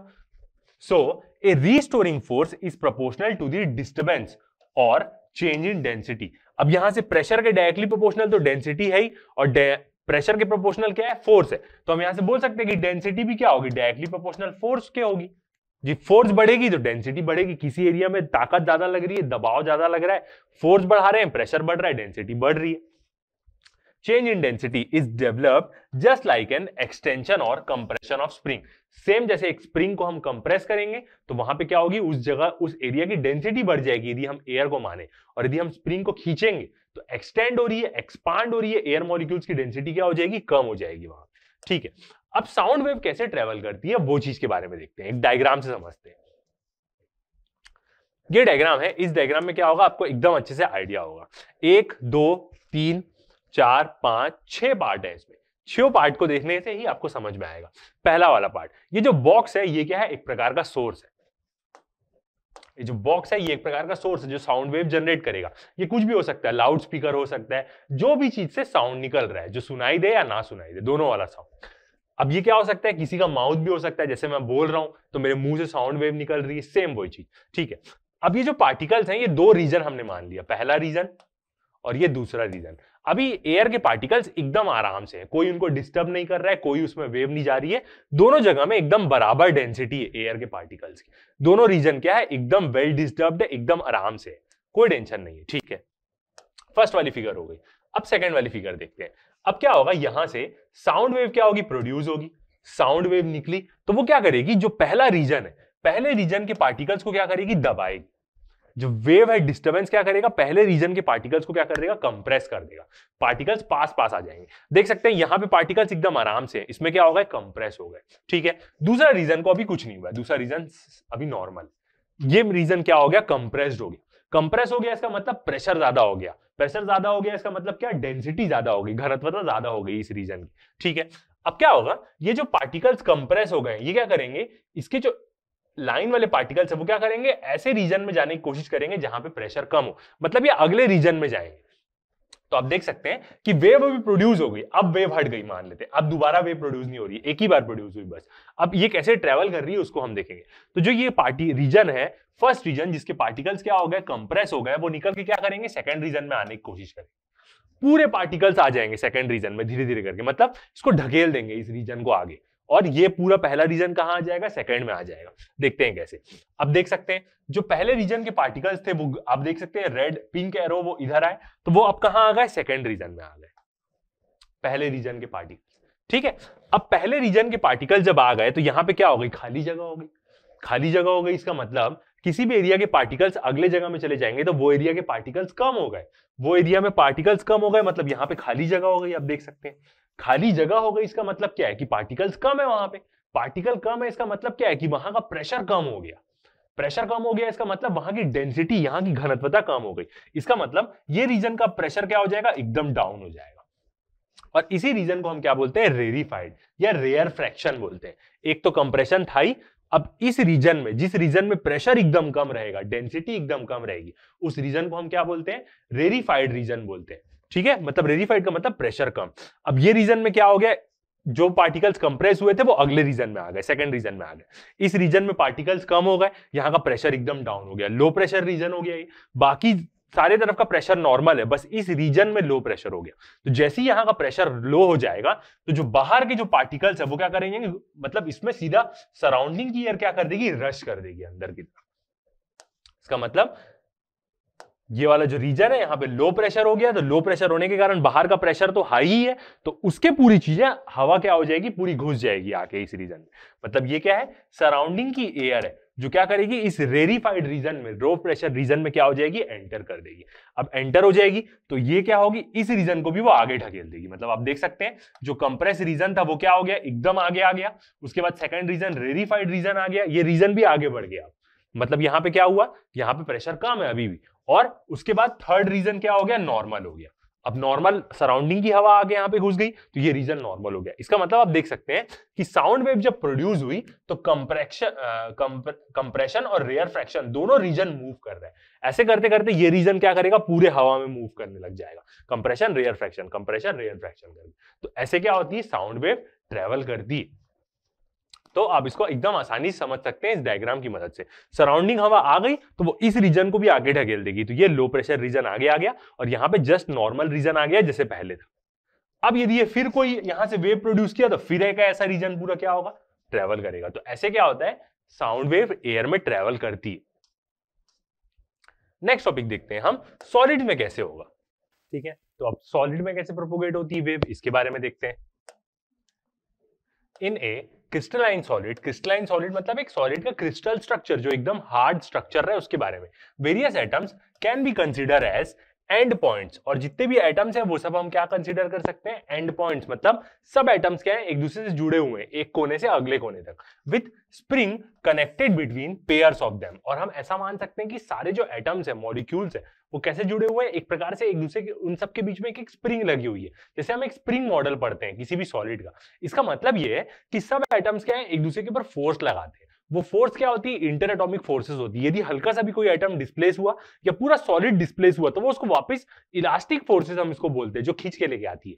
क्या है ये जो स्प्रिंग की हम जो बात कर रहे हैं वो क्या है, एक प्रकार से इंटर एटॉमिक फोर्सेस, जो हर एटम्स के बीच की फोर्स होती है between pair of them. In this each atoms और ग्रुप ऑफ एटम, सारे एटम और पूरे ग्रुप की बात करें, is in equilibrium due to the force from the surrounding atoms because the forces exerted by the other atoms are cancel out। अब जो पूरे एटम्स रहते हैं कोई भी एक सॉलिड के अंदर, वो सब इक्विलिब्रियम में रहते हैं। ऐसा क्यों? क्योंकि उसके आजू बाजू वाले एटम भी क्या कर रहे हैं, उसके ऊपर फोर्स लगा रहे हैं और वो उसको हिलने नहीं देंगे। ऑब्वियसली बात है, एक पूरा सॉलिड है, एक कोई सख्त चीज है, एकदम कास्ट आयरन सॉलिड है, तो उसके एटम्स उसको मूव थोड़ा ना होंगे। अंदर वाले एटम वो क्या करेंगे, एक दूसरे के ऊपर फोर्स लगा के रखेंगे। इंटर एटॉमिक फोर्सेस जो सॉलिड में क्या रहती है, सबसे ज्यादा स्ट्रॉन्ग रहती है। तो इसीलिए सारे एटम्स क्या रहते हैं, इक्विलिब्रियम में रहते हैं, अपनी जगह में ही रहते हैं, हिलते नहीं है। When sound wave propagates, the atom is displaced from its equilibrium position। अब एक कोने से अगले कोने में किसी सॉलिड में यदि साउंड वेव प्रोपोगेट हो रही है तो एटम्स क्या होते हैं, अपनी पोजीशन से वो हो जाते हैं, डिस्टर्ब हो जाते हैं। कौन सी पोजीशन से, अपनी इक्विलिब्रियम पोजीशन से, जिस पोजीशन पे है वो, जहां से वो नहीं हिलेंगे।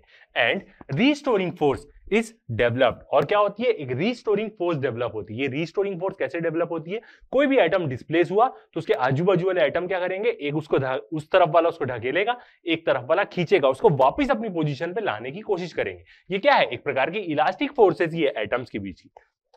This disturbance produced by the force travels next atom and so on. और यही एक एटम भी डिस्प्लेस हो गया, एक कोने में भी किसी सॉलिड में हमने साउंड वेव दे दी, तो वो क्या करेगा, पूरा डिस्टर्बेंस, एक एटम डिस्टर्ब हुआ उसको ठीक करने के लिए बाजू वाले एटम्स डिस्टर्ब होंगे, उसको ठीक करने के लिए उसके बाजू वाले एटम्स डिस्टर्ब होंगे। ऐसे करके पूरा डिस्टर्बेंस क्या होता है, प्रोपोगेट करता है। इसका मतलब सॉलिड में भी साउंड वेव क्या होता है, ट्रेवल करता है। दस wave propagates through the solid. तो इसी से क्या होता है, एक सॉलिड में भी क्या होती है, वेव प्रोपोगेट करती है। ठीक है, तो ये क्या था हमारा पहला लेक्चर वेव्स का। ये क्या था, थ्योरेटिकल था, इसमें बस आपको सुनना था, समझना था और कुछ चीजों को नोट करना था। अब जो नेक्स्ट लेक्चर रहेगा उसमें हम ट्रांसफर वेव और ये सब चीज के बारे में पढ़ेंगे कि कैसे वेव ट्रेवल करती है, कुछ पार्टिकल्स कैसे सिंपल हार्मोनिक मोशन करेंगे वेव से परपेंडिकुलर या वेव के साथ, तो लॉन्गिट्यूडनल वेव, ट्रांसवर्स वेव, ये सब चीजों के बारे में देखेंगे। तो इस लेक्चर में इतना ही, अभी तक के लिए बने रहिए हमारे साथ। Thank you.